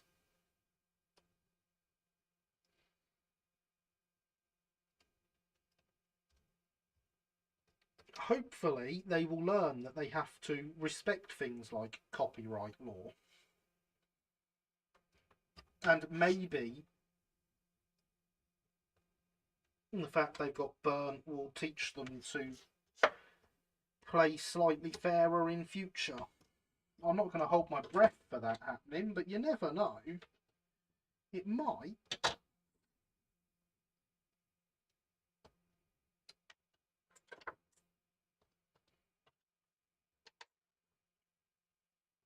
Or as I put it on Twitter to them, have you ever considered acting like a business instead of a petulant child?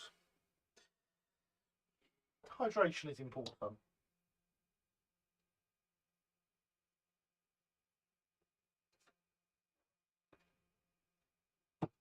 Only the once, Alex. He's only been gone and come back once. Love to see correspondence at studios. Canal lawyers sent them. Yes. God, it's got to be amazing, that bit of correspondence. There we go. Fits nicely.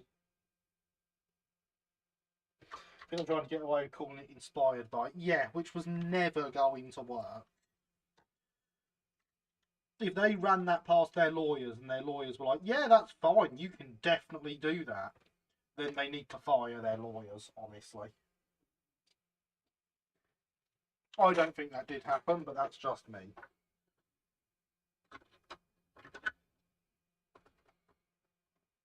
I think they ran it past their lawyers and their lawyers said, what the hell are you doing? No. And then someone said, let's do it anyway.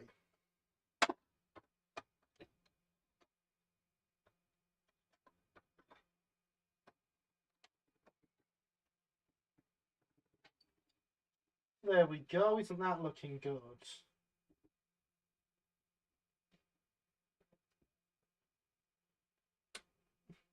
No way it happened. It's purely Hornby arrogance.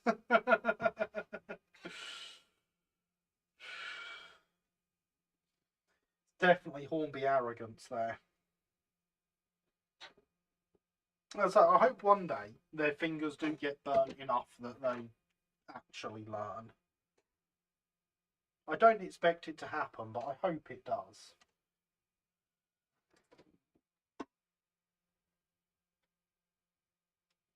Now, in reality, all we've got to do is fill in some gaps.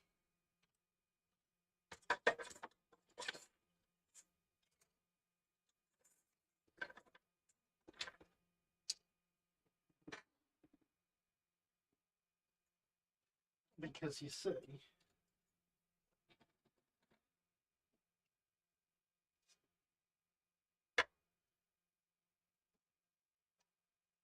the cobbles run out before the end of the here, so we've got to get the cobbles up to the shed, round the front, and a little bit off the side here.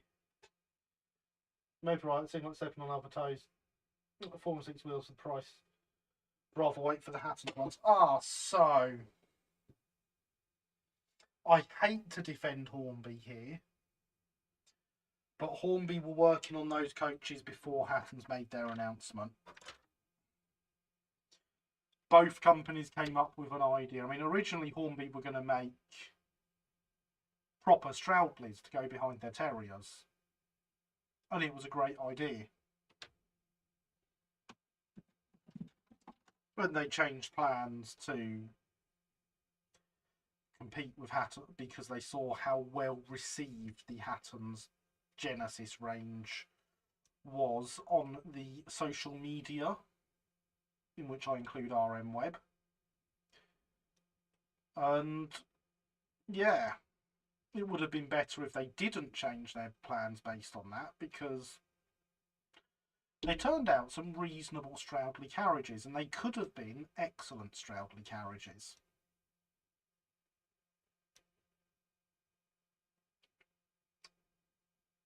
But Hornby be Hornby, yo.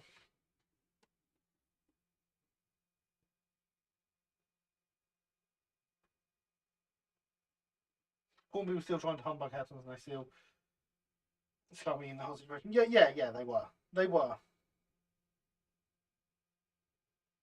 But it's not a case of... It's not quite the same as the others, I should say.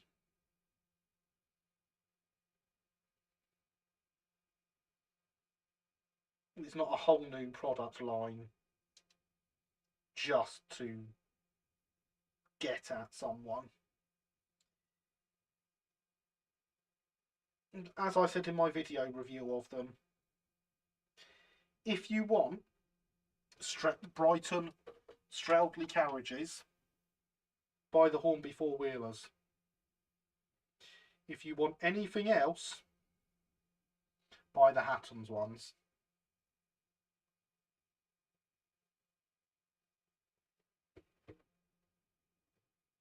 Plus, Hatton's four-wheel brakes have windows in the end, so the works driving coach is perfect for what I want. The Hornby four-wheelers have windows in the ends. They're nice Stroudley pattern ones.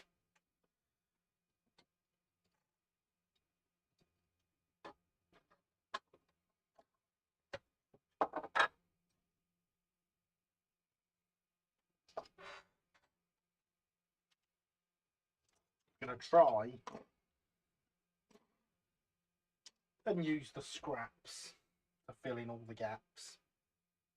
Look at me rhyming. Aren't I great?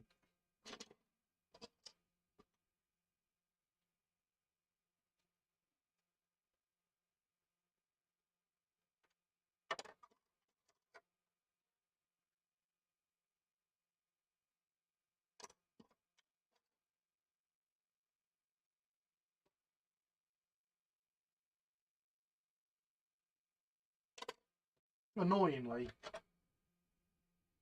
they all have straight edges in the wrong place. I think this is the one to go for.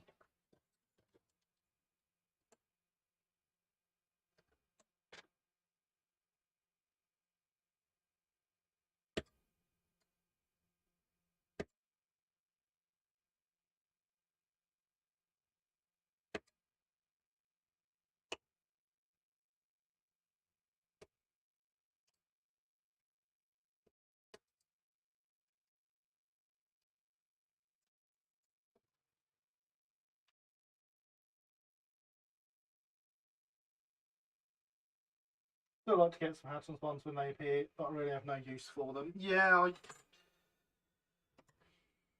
I don't think you're the only one with that opinion. I kind of want some, but yeah, they're useless to me in reality.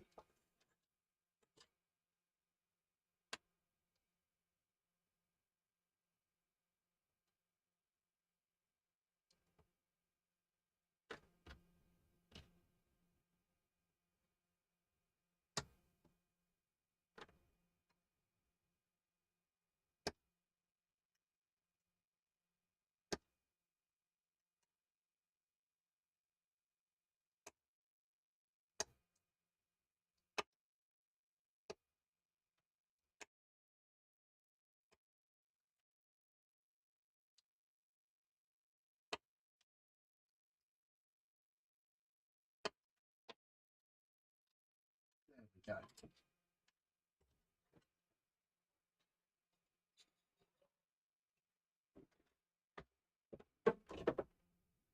go. So this one I think is going to go here, and where this ends will be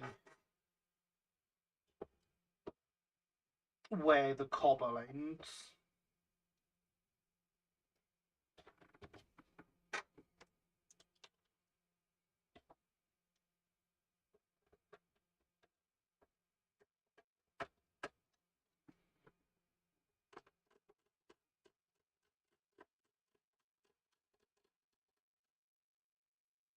Because in reality there's no need for it to go any further than that.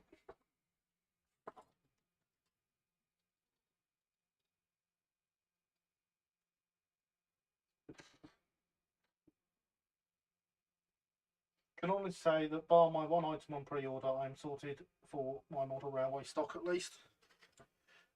I mean, that's good. Means you can concentrate on buying more aircraft kits from me.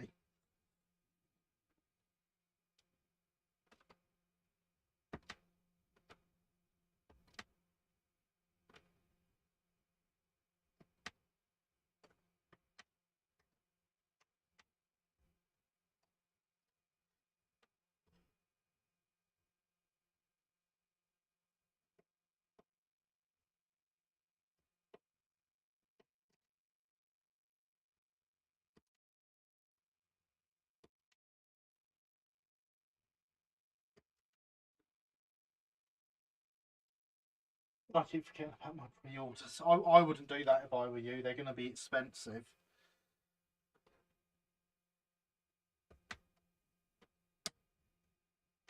And some of the items you've got on pre-order were shown off the other day. Certain lovely Everone twin from F. Let's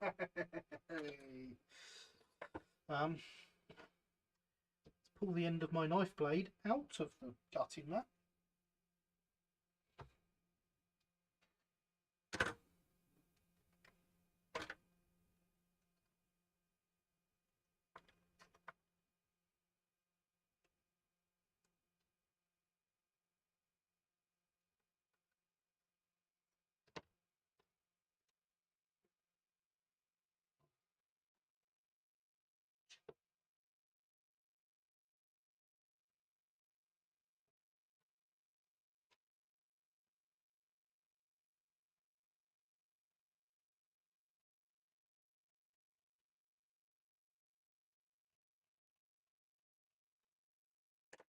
Get those markings on there nice and dark so we can actually see them.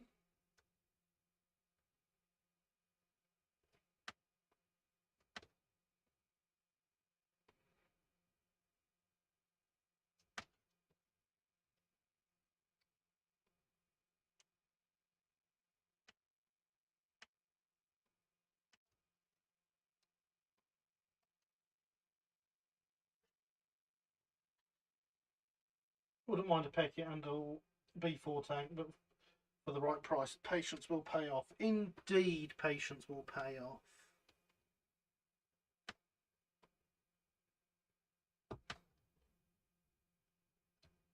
I do like my Pecketts.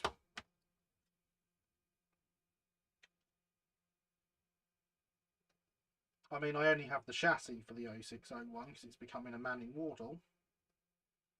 And one of my W4s is becoming a Manning Wardle. But that's not the point. I'm sure there's at least one person in the audience here who can vouch for Manning Wardles being a better use for those chassis. Isn't that right, Tom?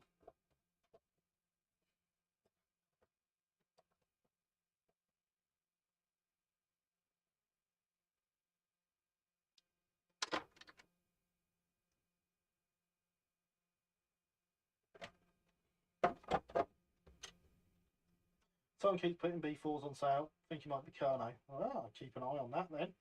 Managed to grab a near mint Adams radial tank for 60 quid. That's not bad.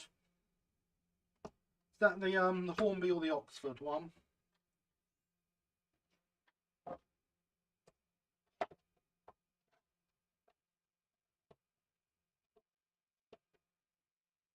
Yeah, that fits in nicely though. Indeed, Manning Wardle better than Packet. Glad to chat with you all for a while, but I need to pack it in for the night. Got working all in night all. Good night, Red. Great to have you here as always. Sleep well and don't work too hard.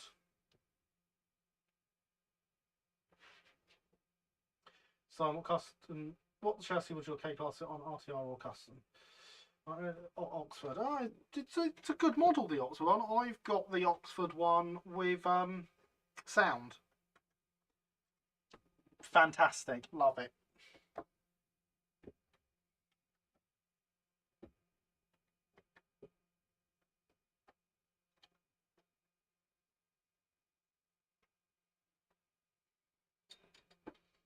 So now we've just got this front section to get sorted,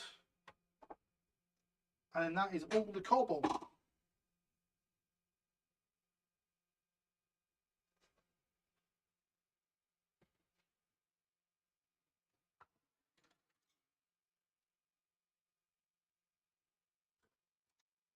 So the problem now is I need to find a bit the right sort of shape to fit in there.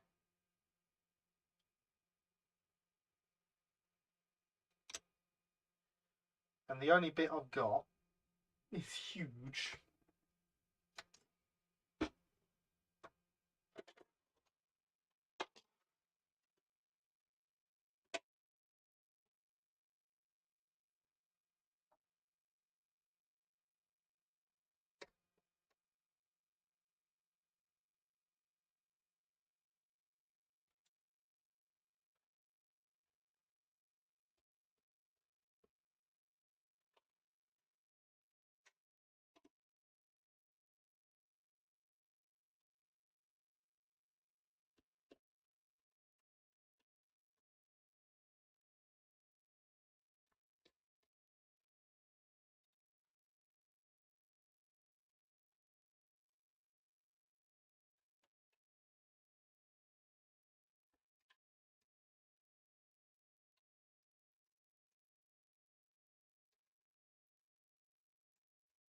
If I can cut it down to that sort of shape, then I can actually fit it in and get it measured out properly.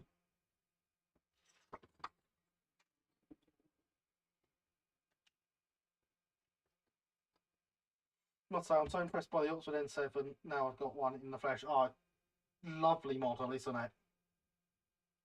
Absolutely gorgeous thing. What's strange is it runs with fine with my Gauge Master twin controller, but at my club the motor gets hot quickly. Said club's Gauge Master 100 panel controller is very strange. That is very strange.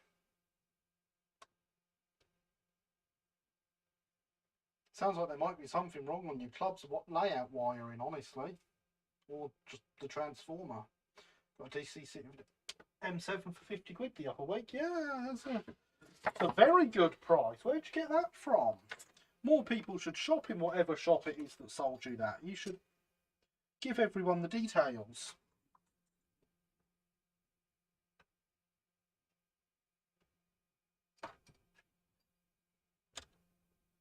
That's that, yeah.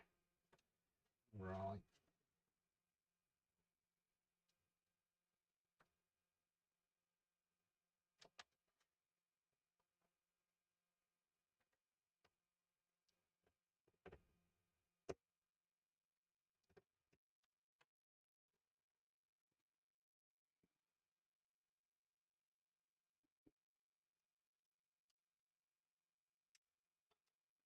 really sad to me that Oxford is now part of Hornby. I feel like they're really doing good things. I mean, the problem is, one of the problems at Hornby is the man who's Oxford Rail.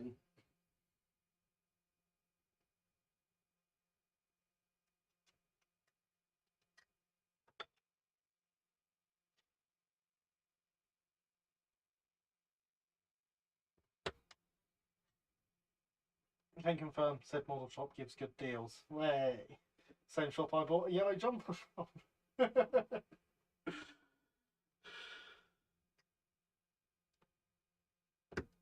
See, clearly this is a good shop that everyone should be going to. That's what I'm hearing.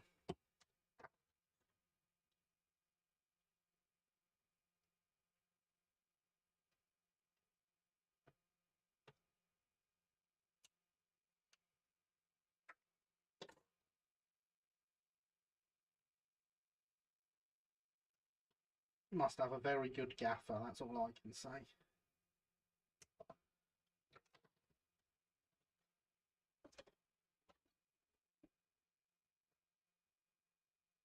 Well, golden plover. Yeah, I knew what one you meant. I do enjoy the golden pullover jokes. Not sure, to be honest, none of my other locos have this problem, even my brand new E-Feet, O2 Tank Patterns P-Class. It's very strange.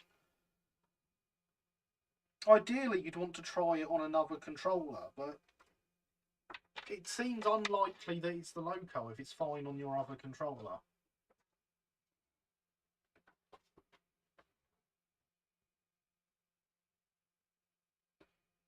Hydration is important.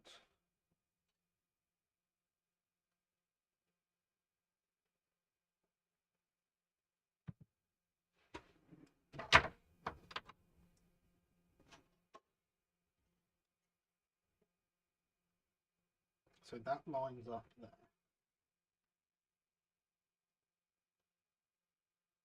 Right, now I remember how we're cutting this and why. That's okay then.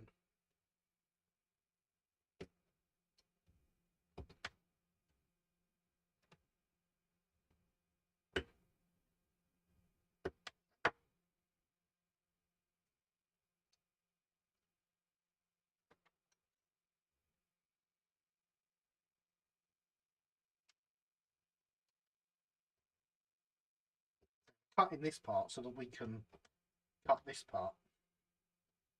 Good that, isn't it?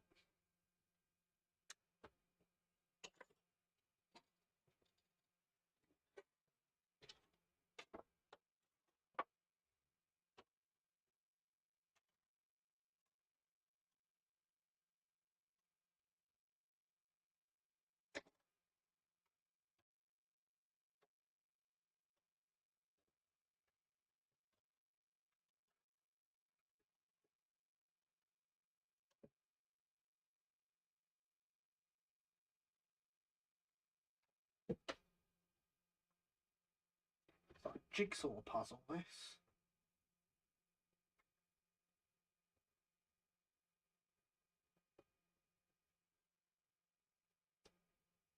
And I've cut it slightly wrong, so there's still going to be a gap. Never mind, the filler can hide that.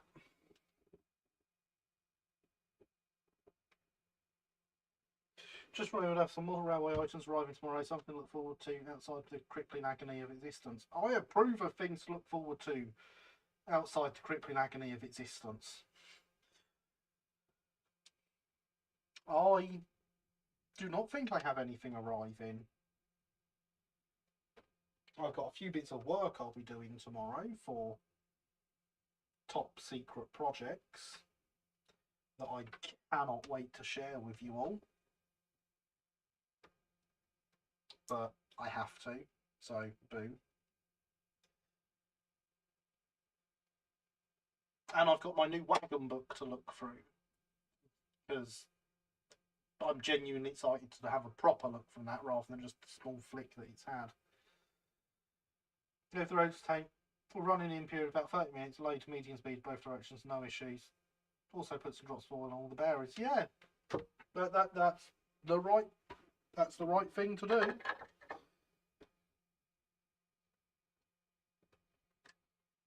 How strange that it's done that.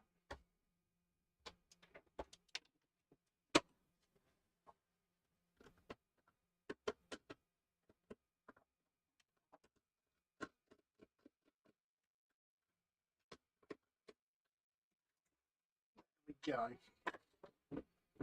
Now we know what to cut out from there to get it all to finally sit in there properly and get the cobble glued down. Certainly looks like very handy, but yeah, it has wagon details for companies I've had in the past and lost that I've really wanted to model.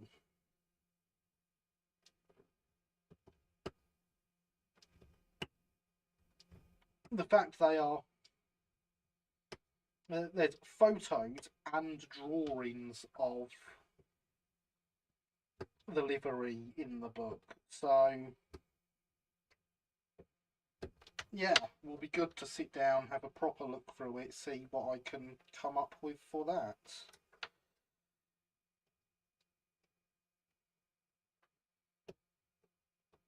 And you know, seeing if I can use my connections to make things happen ready to run.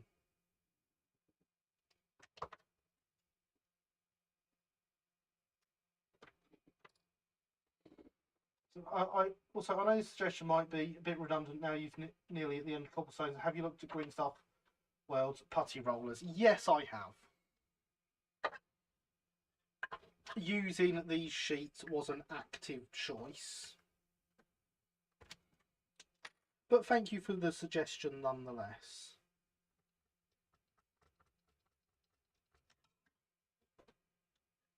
Very much appreciated.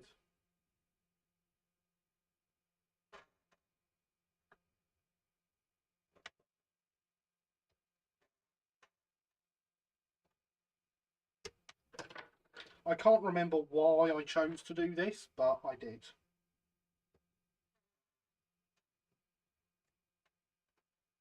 And I'll tell you what, I've been dreading doing this end of the layout, but it's not done too bad. Been looking at the Small Brook Studio LBSCR Stroudley coach set, but slightly put off at wonky roof lines. Yeah, I spent a long time looking at those and thinking about buying them. Honestly, I'd just buy the Hornby ones.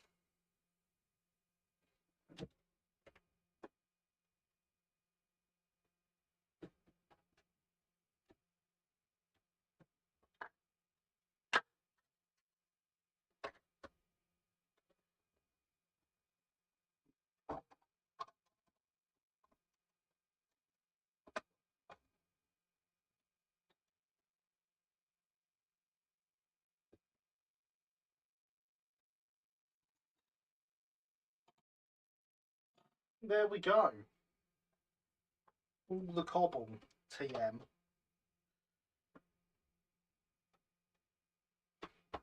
All the buildings sunk into it.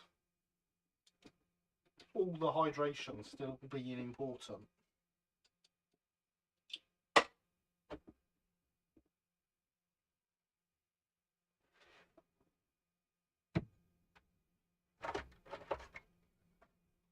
I bought 2 packs and I only used 1 sheet. Because as those adverts used to say, 1 sheet does plenty.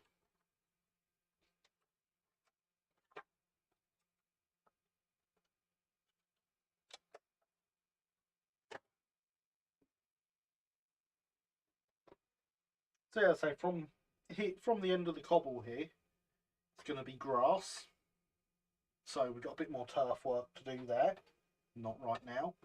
And that will extend all the way around the shed. And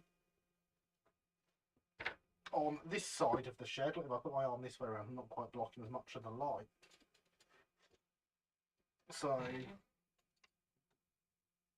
just here, we shall have a little pile of ash. Because, you know, they've got to do something with the ash, right? I do have a South Park Quarry ash wagon, in fact. for them to come and shunt in and load up with ash.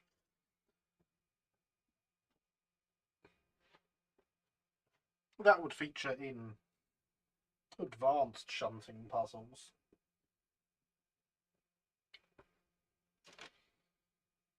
Oh, and of course at some point I'll have to get the doors back on the shed.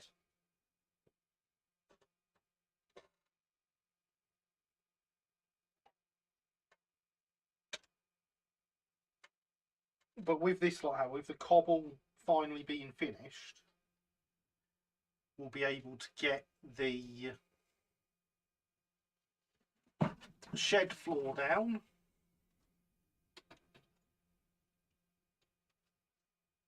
By camera. Which is going to be some more of the paving slabs. They're going to make up our shed floor. Then we have all the little workshop tools and stuff we made up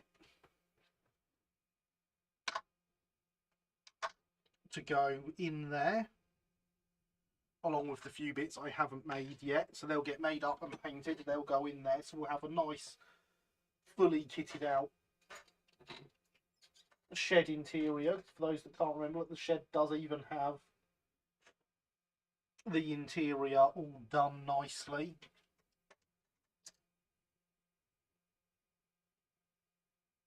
Yeah, it's going to make up quite a nice scene, I think.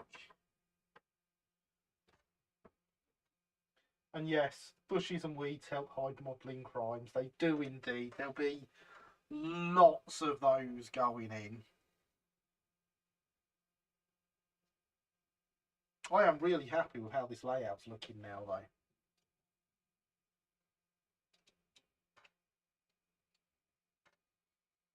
But right now, I need to open the glue up again, and we need to get some glue down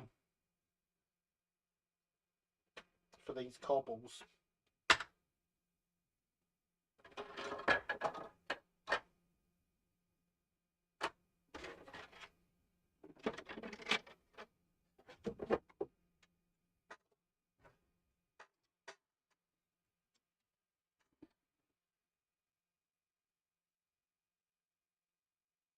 Great, coming together superbly. Thank you both.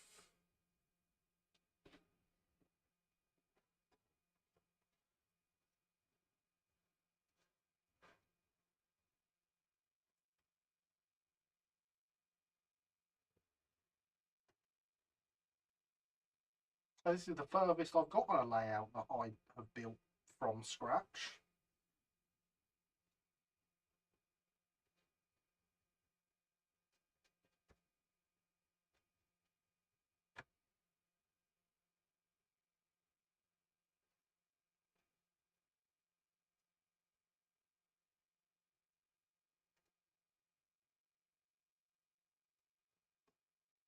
Don't want to get too much underneath the buildings, because I'm going to put them in now, so because they'll help hold everything in place.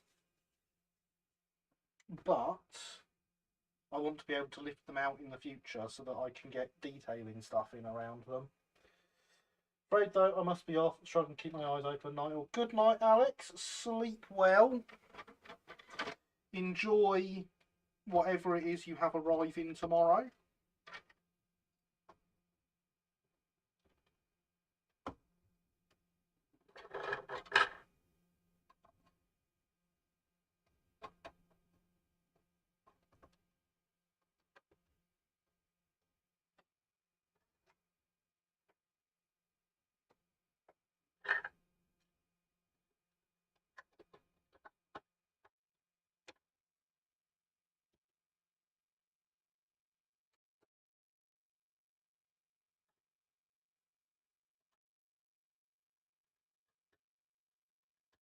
It really is a bit of a jigsaw puzzle, this, at the minute.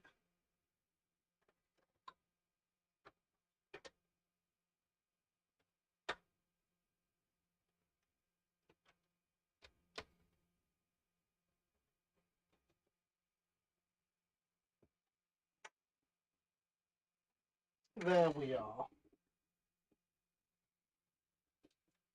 Quick question: does anyone use uh, Pro acrylic model paints? I'm gradually reinvesting in their range. Probably the best water-based acrylics I've used so far. I'm an enamel man personally, so no, I have never used them.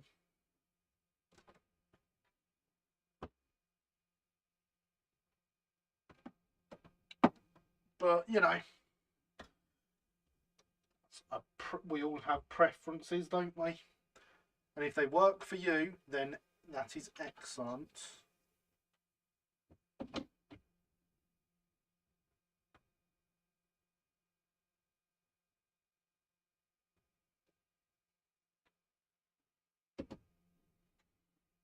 There we go. Lots of stuff to hold them down.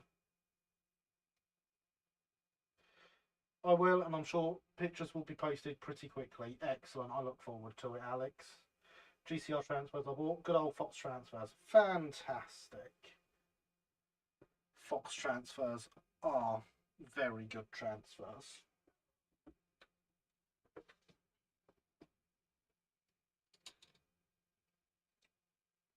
Right, hydration is important, everyone. Do not forget.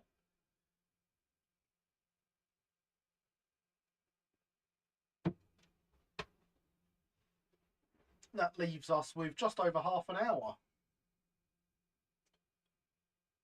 I honestly don't know what we do for half an hour.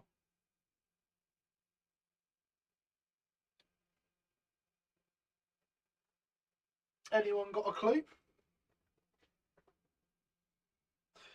Well, as myself, I'm an acrylic person mostly, using Citadel Vallejo, Tamiya, Ravel, Humbrol, and my newest best friend, Hataka. See now, I tried stocking Hataka paints in the shop. No one ever buys them. I've got some of their colour sets where, you know, it's US Air Force World War II camo, for example, and gives you all the colours.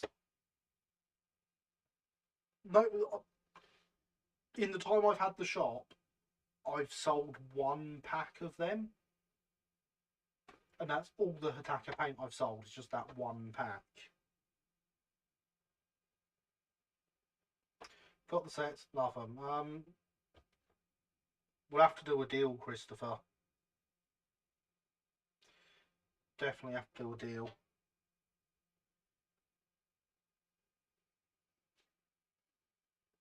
Hang on a second.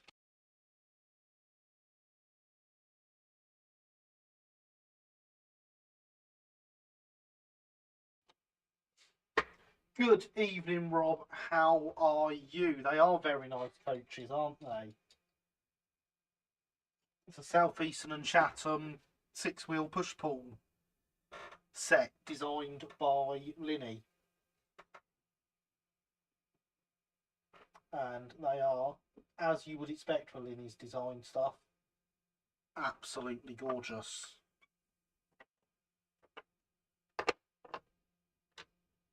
So the detail on the stepped end of the all third is absolutely brilliant. I wish it could show up better on the camera than it does. Once they've got some primer on them, they will. But this one had only come off the printer 10 minutes before I started streaming, so there was no chance that was all getting done. The issue with Stealth for me is unless you add flow improver, they're formulated to dry very quickly. Pro Acryl works straight out the bottle. I find all acrylic dries too quickly. That's why I like enamels. One of the reasons, anyway. All good paints. They are lovely. They are absolutely fantastic. As you prime these babies, they will look awesome. Yes.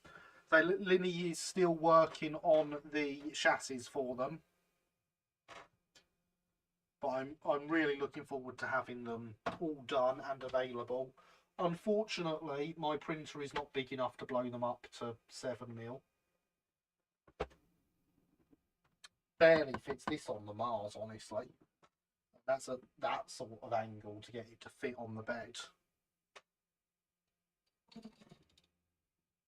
It's amazing. These other ones, they're only 8mm shorter, but you're getting it at half the print angle.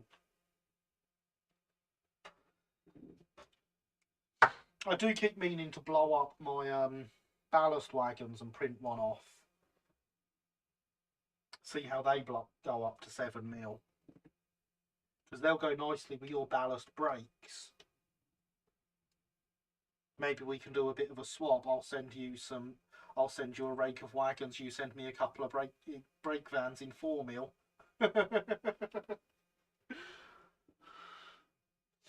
Maybe do 7mm ones in parts. There's Linny's design. It's nothing to do with me.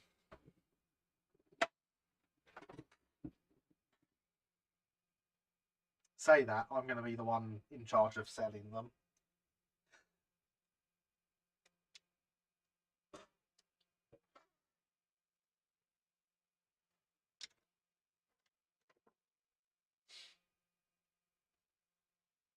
One of many things that will be coming off my printer, and so once we can get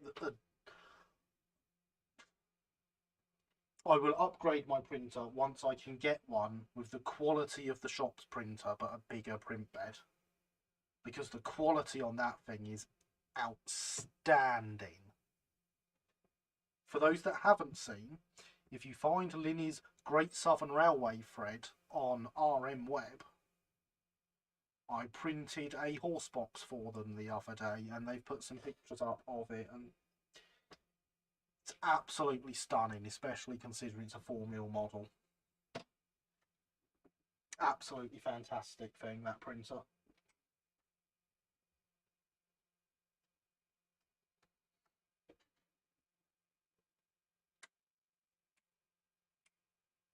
So again, we have 35 minutes to go, and I still have no idea what we should do for 35 minutes.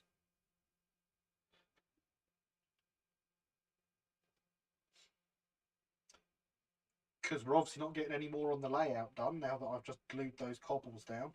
But I mean, I did say in the title we would be finishing getting the cobbles down tonight, and we have done that. I count that as a win. Told you once you started printing you'd get hurt. Yeah, you did, and you were right. You were very right.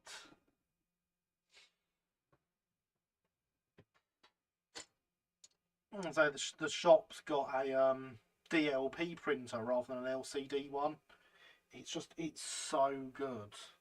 But the print bed is comparatively tiny.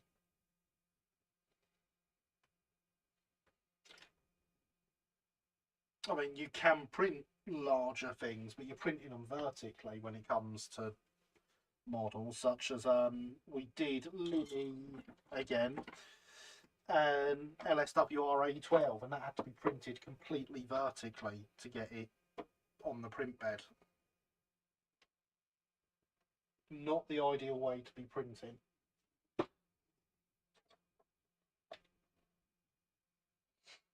Love to invest in a resin printer, but currently paying off a new car. Oh, well, you see, I got the resin printer before the new car. I'm now paying off a new car, but I've already got the printer, you see.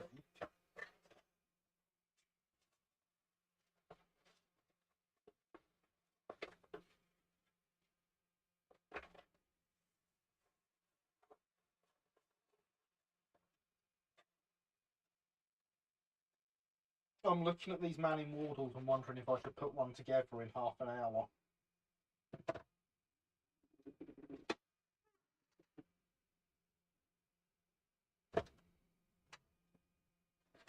I've got two here that go on ready to run chassis. Get a new printer, print a new car. Way, I like your thinking, Rob. Excellent.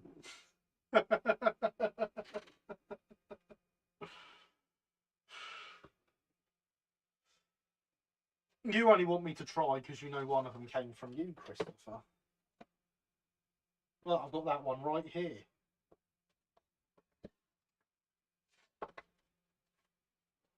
The big Manning Wardle.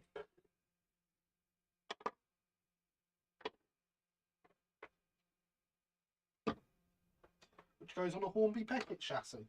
The big packet.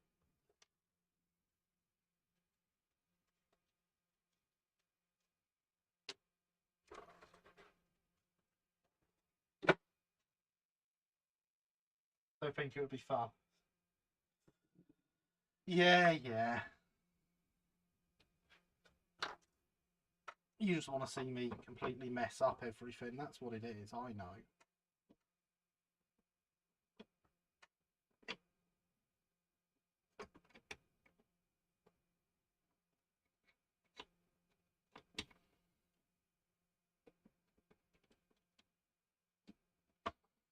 See, again, the problem here is like this needs painting up and putting together and stuff before it gets stuck in, really.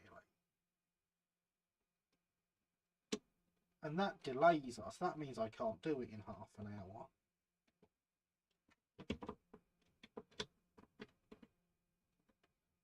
But there we go, like I built it.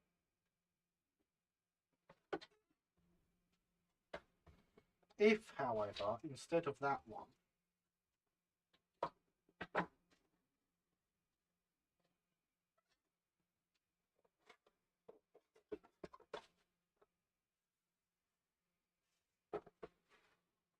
I've got the Hardy's Hobbies one, which has an open cab.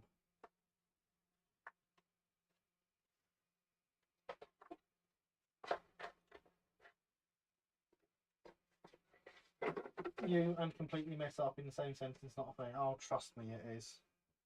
I just don't let you all know.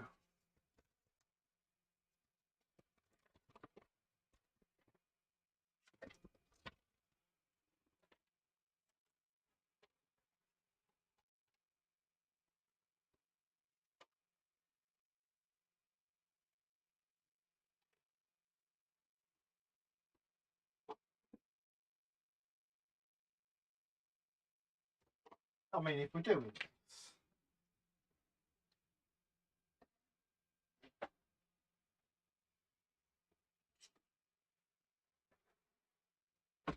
let's at least grab the sprue cutters from the 3D print setup. Is it a fireless one if it's lacking a chimney? I mean, it'll get a chimney, but this one now has one. Now that I've swapped what one we're doing.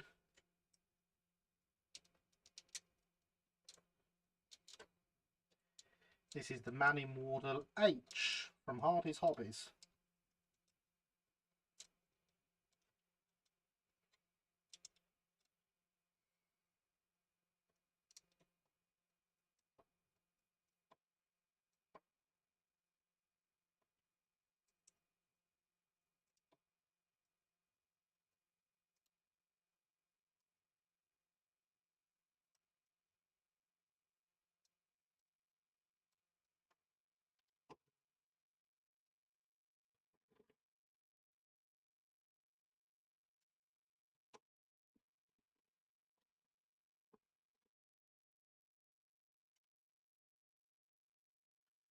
I should read what parts I have to cut off the chassis, really, shouldn't I?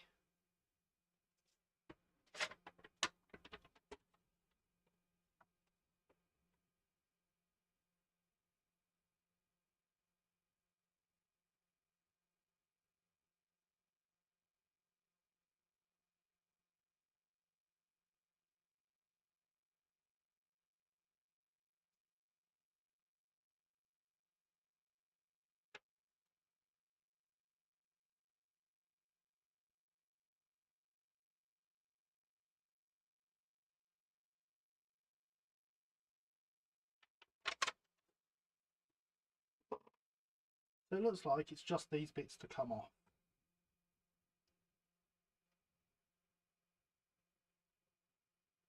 Don't really want to do that with these though. I want to keep them nice.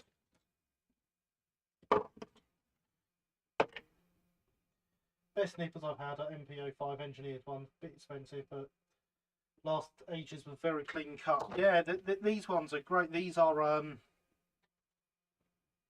Euron sprue cutters, and they're fantastic.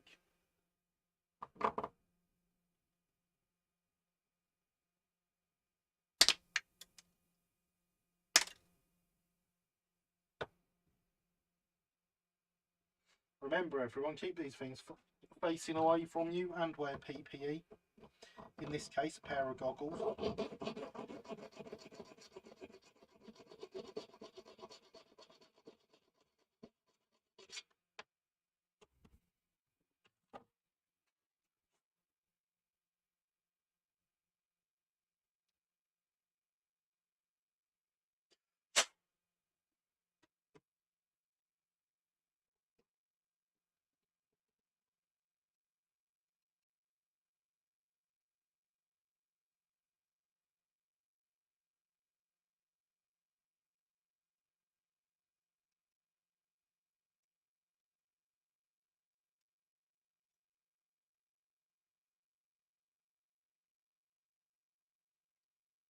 that meant to slide slightly further than it is?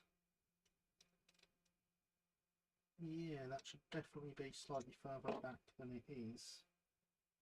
Which means these bits want to be altered, but it's probably going to be easier to chop them off here, if I'm honest. PPE, because eyes are useful. Exactly.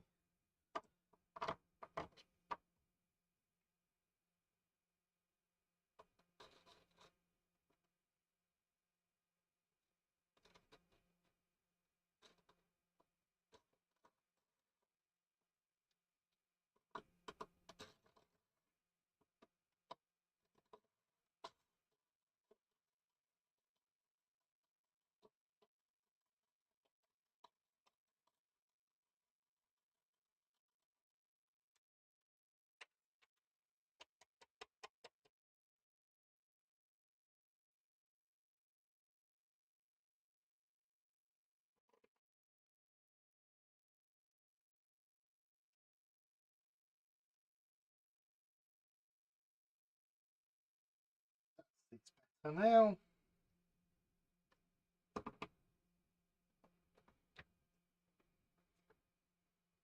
Eyes are useful, but the gods saw fit to grace you with a spare.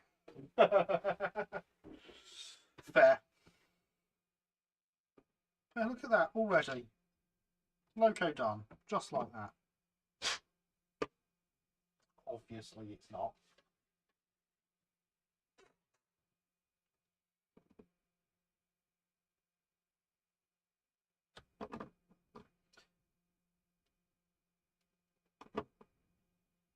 But you know, it could be.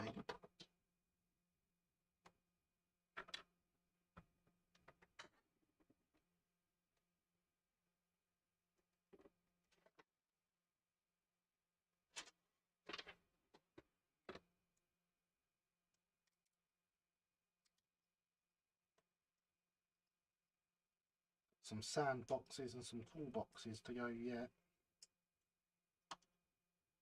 And handrails and backhead. I mean, it's not one of those things. It ideally wants painting before the whole thing's in put together, but where's the fun in that when you can try and race to build a loco in half an hour instead?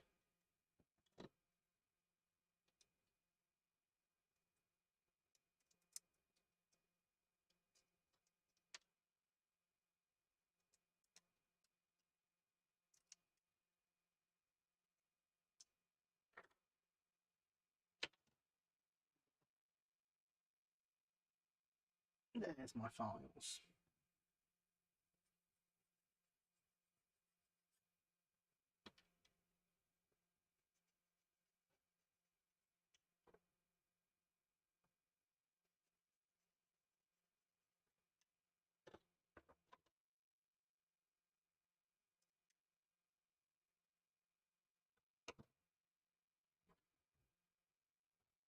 Called a challenge. It is called a challenge.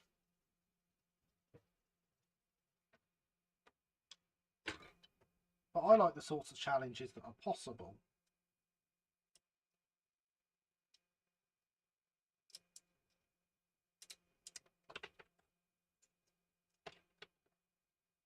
They're made more possible by me keep dropping things. That helps, you see.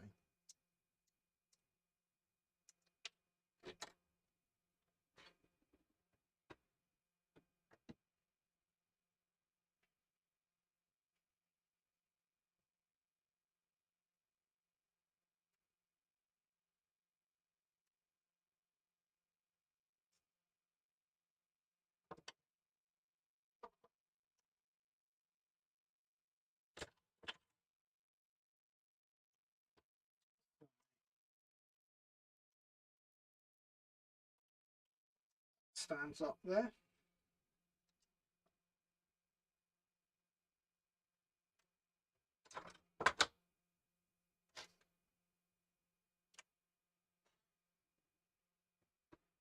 I mean, I like to think we're looking quite good for fine. We've got, what, 20 minutes left? Easy.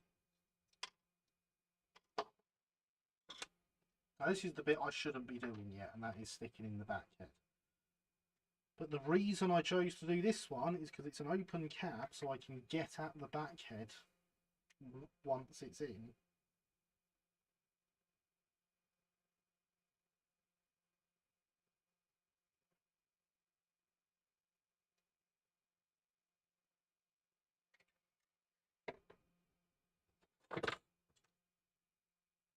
At least that's the plan.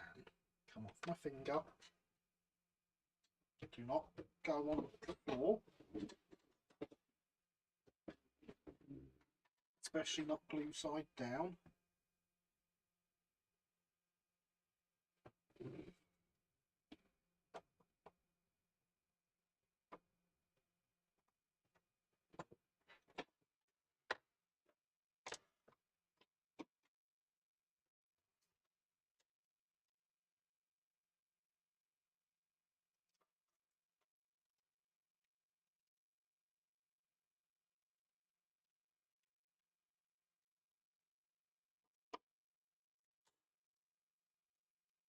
A couple of bits of handrail wire here.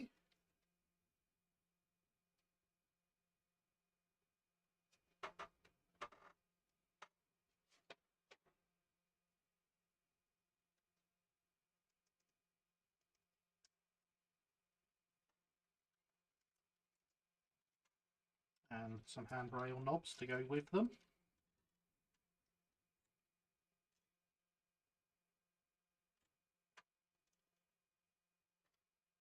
That's more than enough.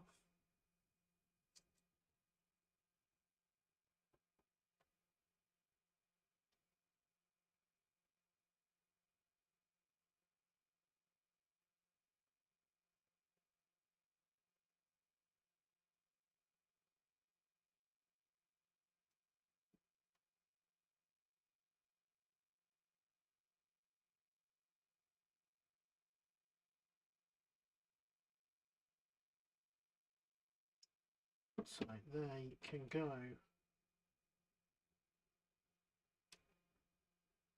on here.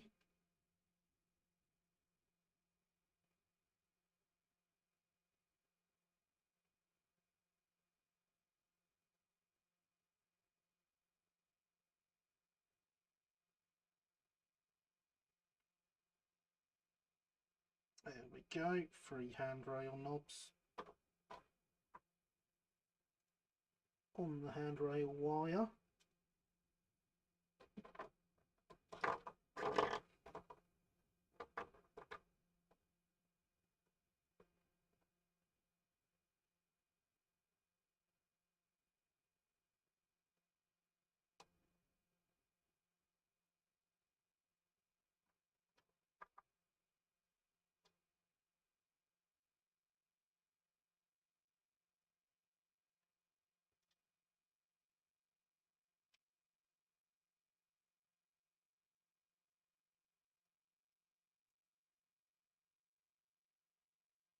Look at that, handrail on just like that, holding itself quite nicely.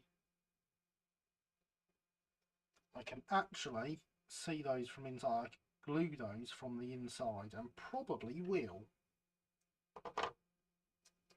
Because then I will get less glue on the outside. And it will look better as a result.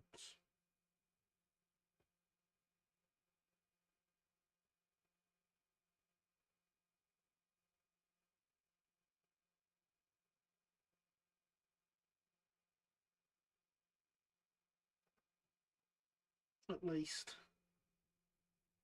that's the theory.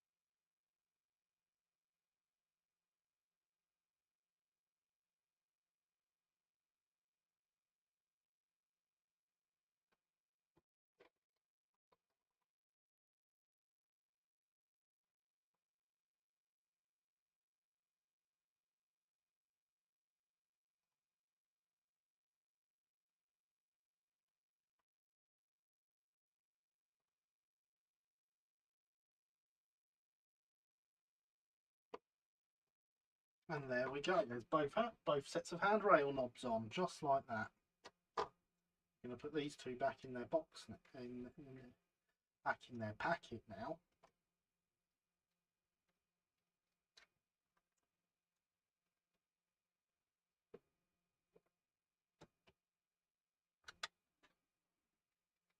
We're going to stop with that super glue because that super glue is dead.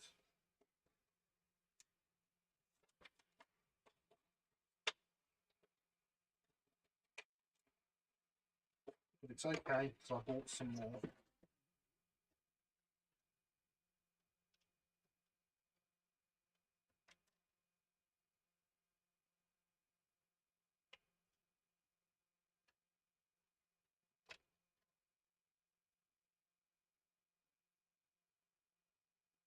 "15 minutes.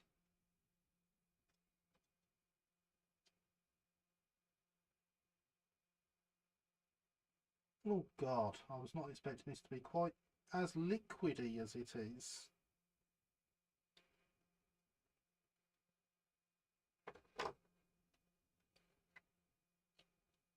I mean, it does say liquid super glue, so I probably should have been quite a giveaway that it's a liquid super glue.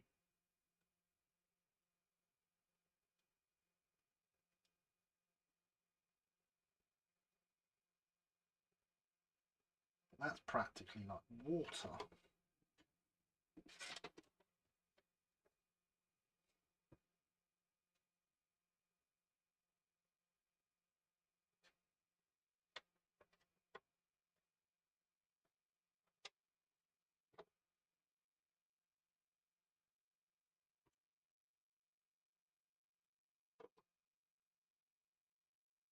Do those ones go all the way through? Yes, they do.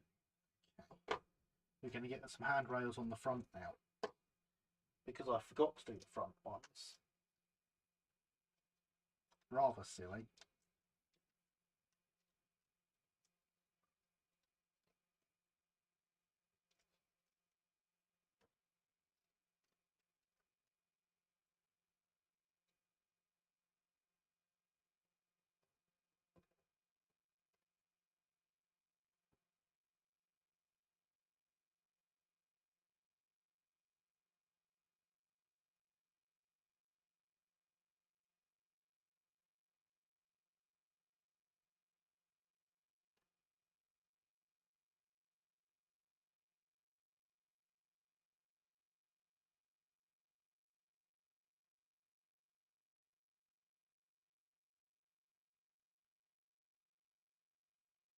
There we go.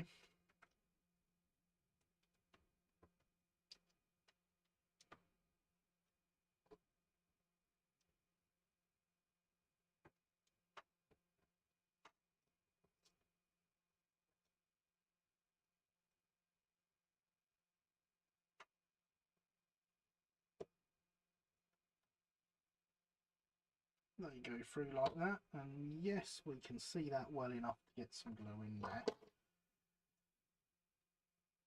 So I say, gluing from the inside means you're not spilling glue on the outside.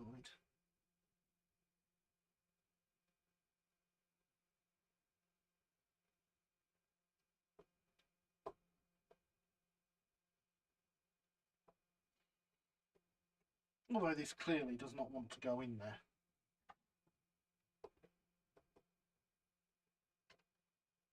It's getting stuck up the top here.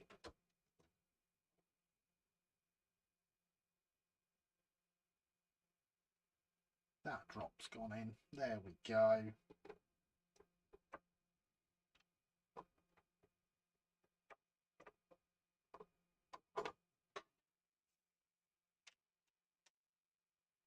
Our fantastic kits. That they are. We have 10 minutes left to finish this one.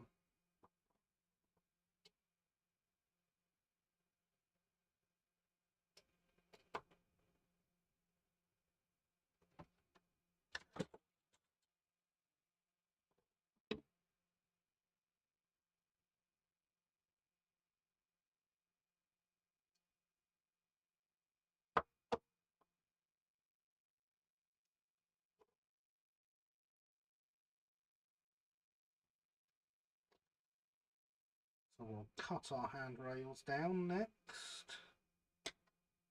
Oops.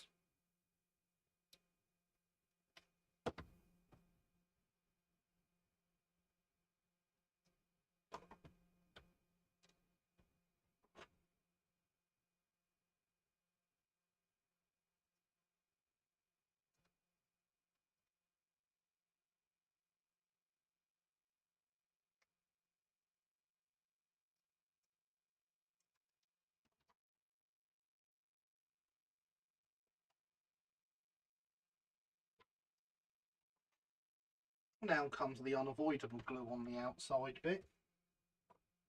But what we will do for this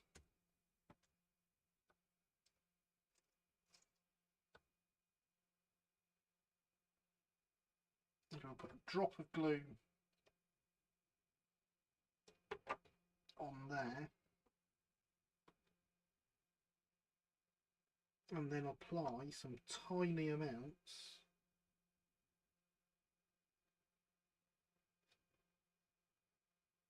with the screwdriver.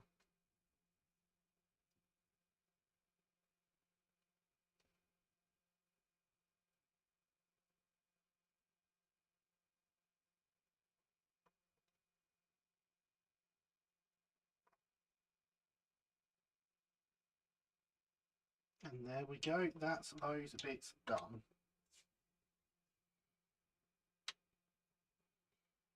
How fitting, I was just about to ask your advice on making handrails as I'll need to make some. Well, watch the last 5 minutes of the live stream. That's my advice.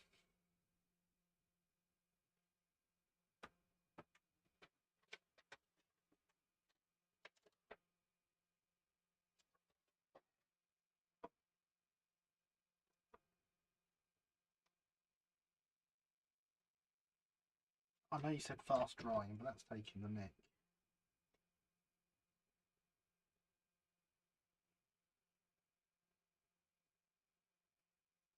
We've got some sand boxes that sit just behind the smoke box.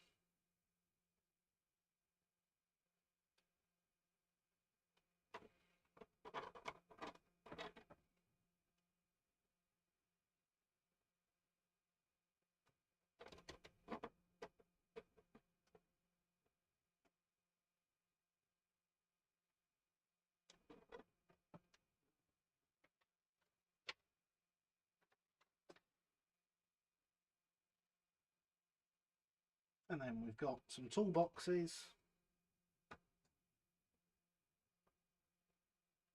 that sit that little bit further down still.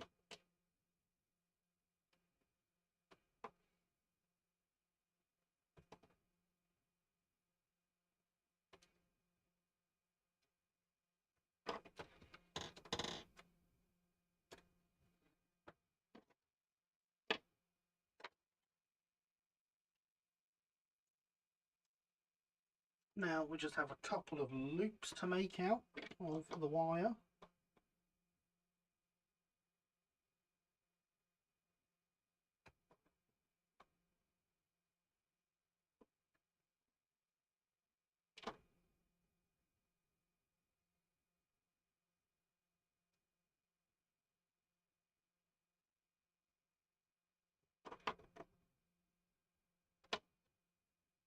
Which we will do like so.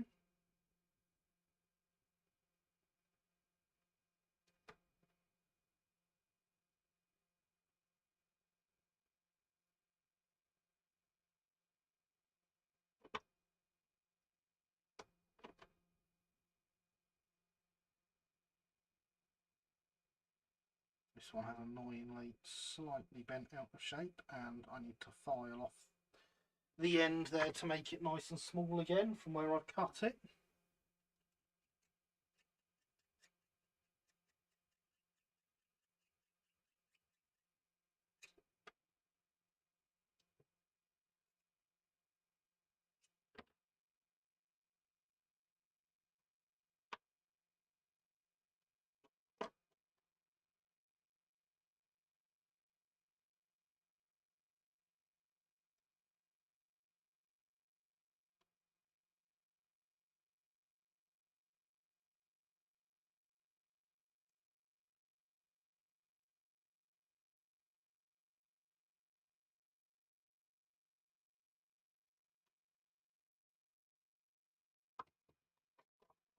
That one goes in there and is the handle for our filler cap.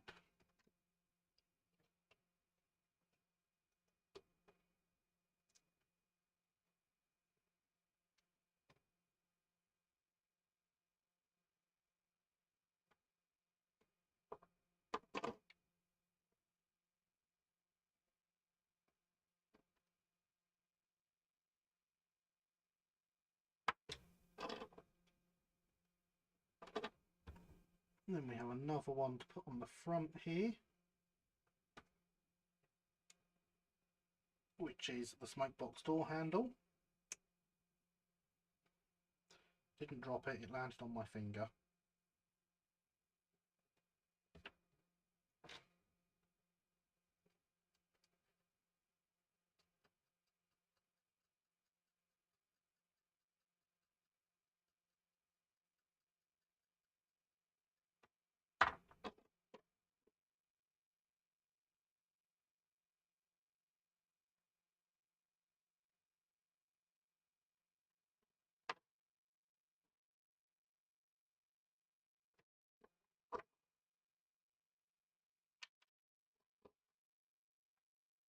And that is just behind there, so I can get that in with that super glue.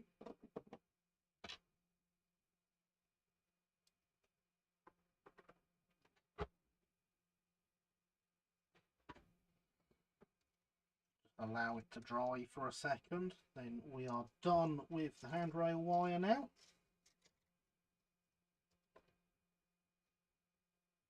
Move that out the way.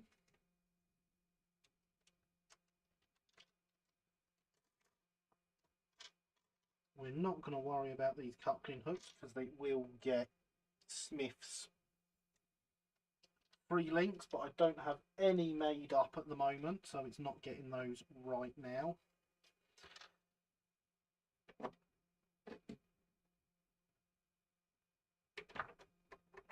And now this is a very temporary measure.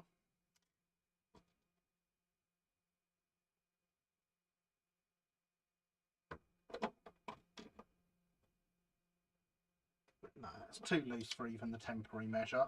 They will get araldited in. The araldite will not set in time, so we're not going to do that now because it is essentially midnight.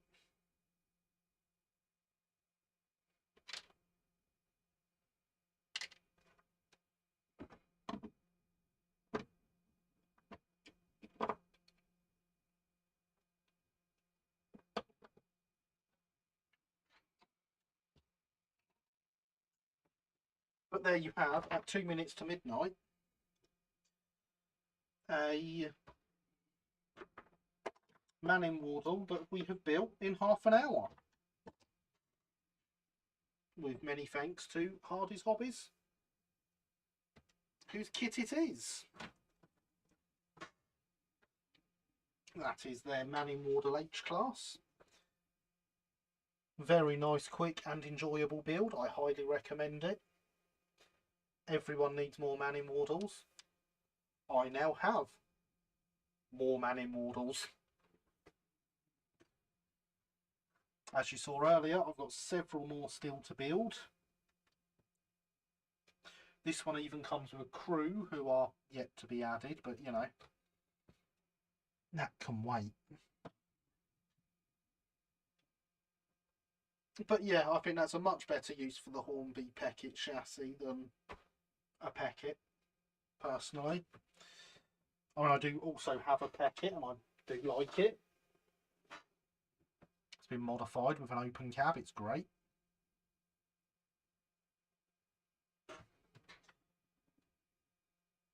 Nice, very nice indeed, fantastic work, sir. Thank you, everyone. Very much appreciated. But with that, it is 20 seconds to midnight, apparently, so I'd like to thank you all for coming. I have had an absolutely wonderful time. I hope you have too. We've got lots of work done on the cobbles. We've built a loco. We've shown off the Southeastern and Chatham carriages that, who knows, this time next week might have chassis. You'll have to ask Lenny. And we had a look at just how well hidden the joins in the cobble are once the paint's on them.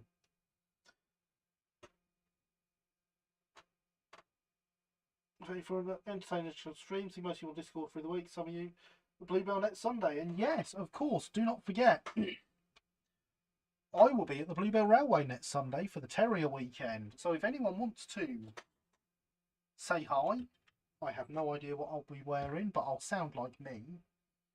And I'll be there with Linny, who has bright purple hair. I hope Linny still has purple hair now that I've said that. Do look out for us. Drop me a message beforehand. RM Web, I am Blue Lightning. Oak Hill Railway on Twitter. There's my Discord server. So yeah, drop me a message if you're going along. It'd be great to meet you. But until then, thank you for coming. I've had a wonderful time. I hope you have too. I've been Gary. This has been Let's Build. You've been awesome. Good night.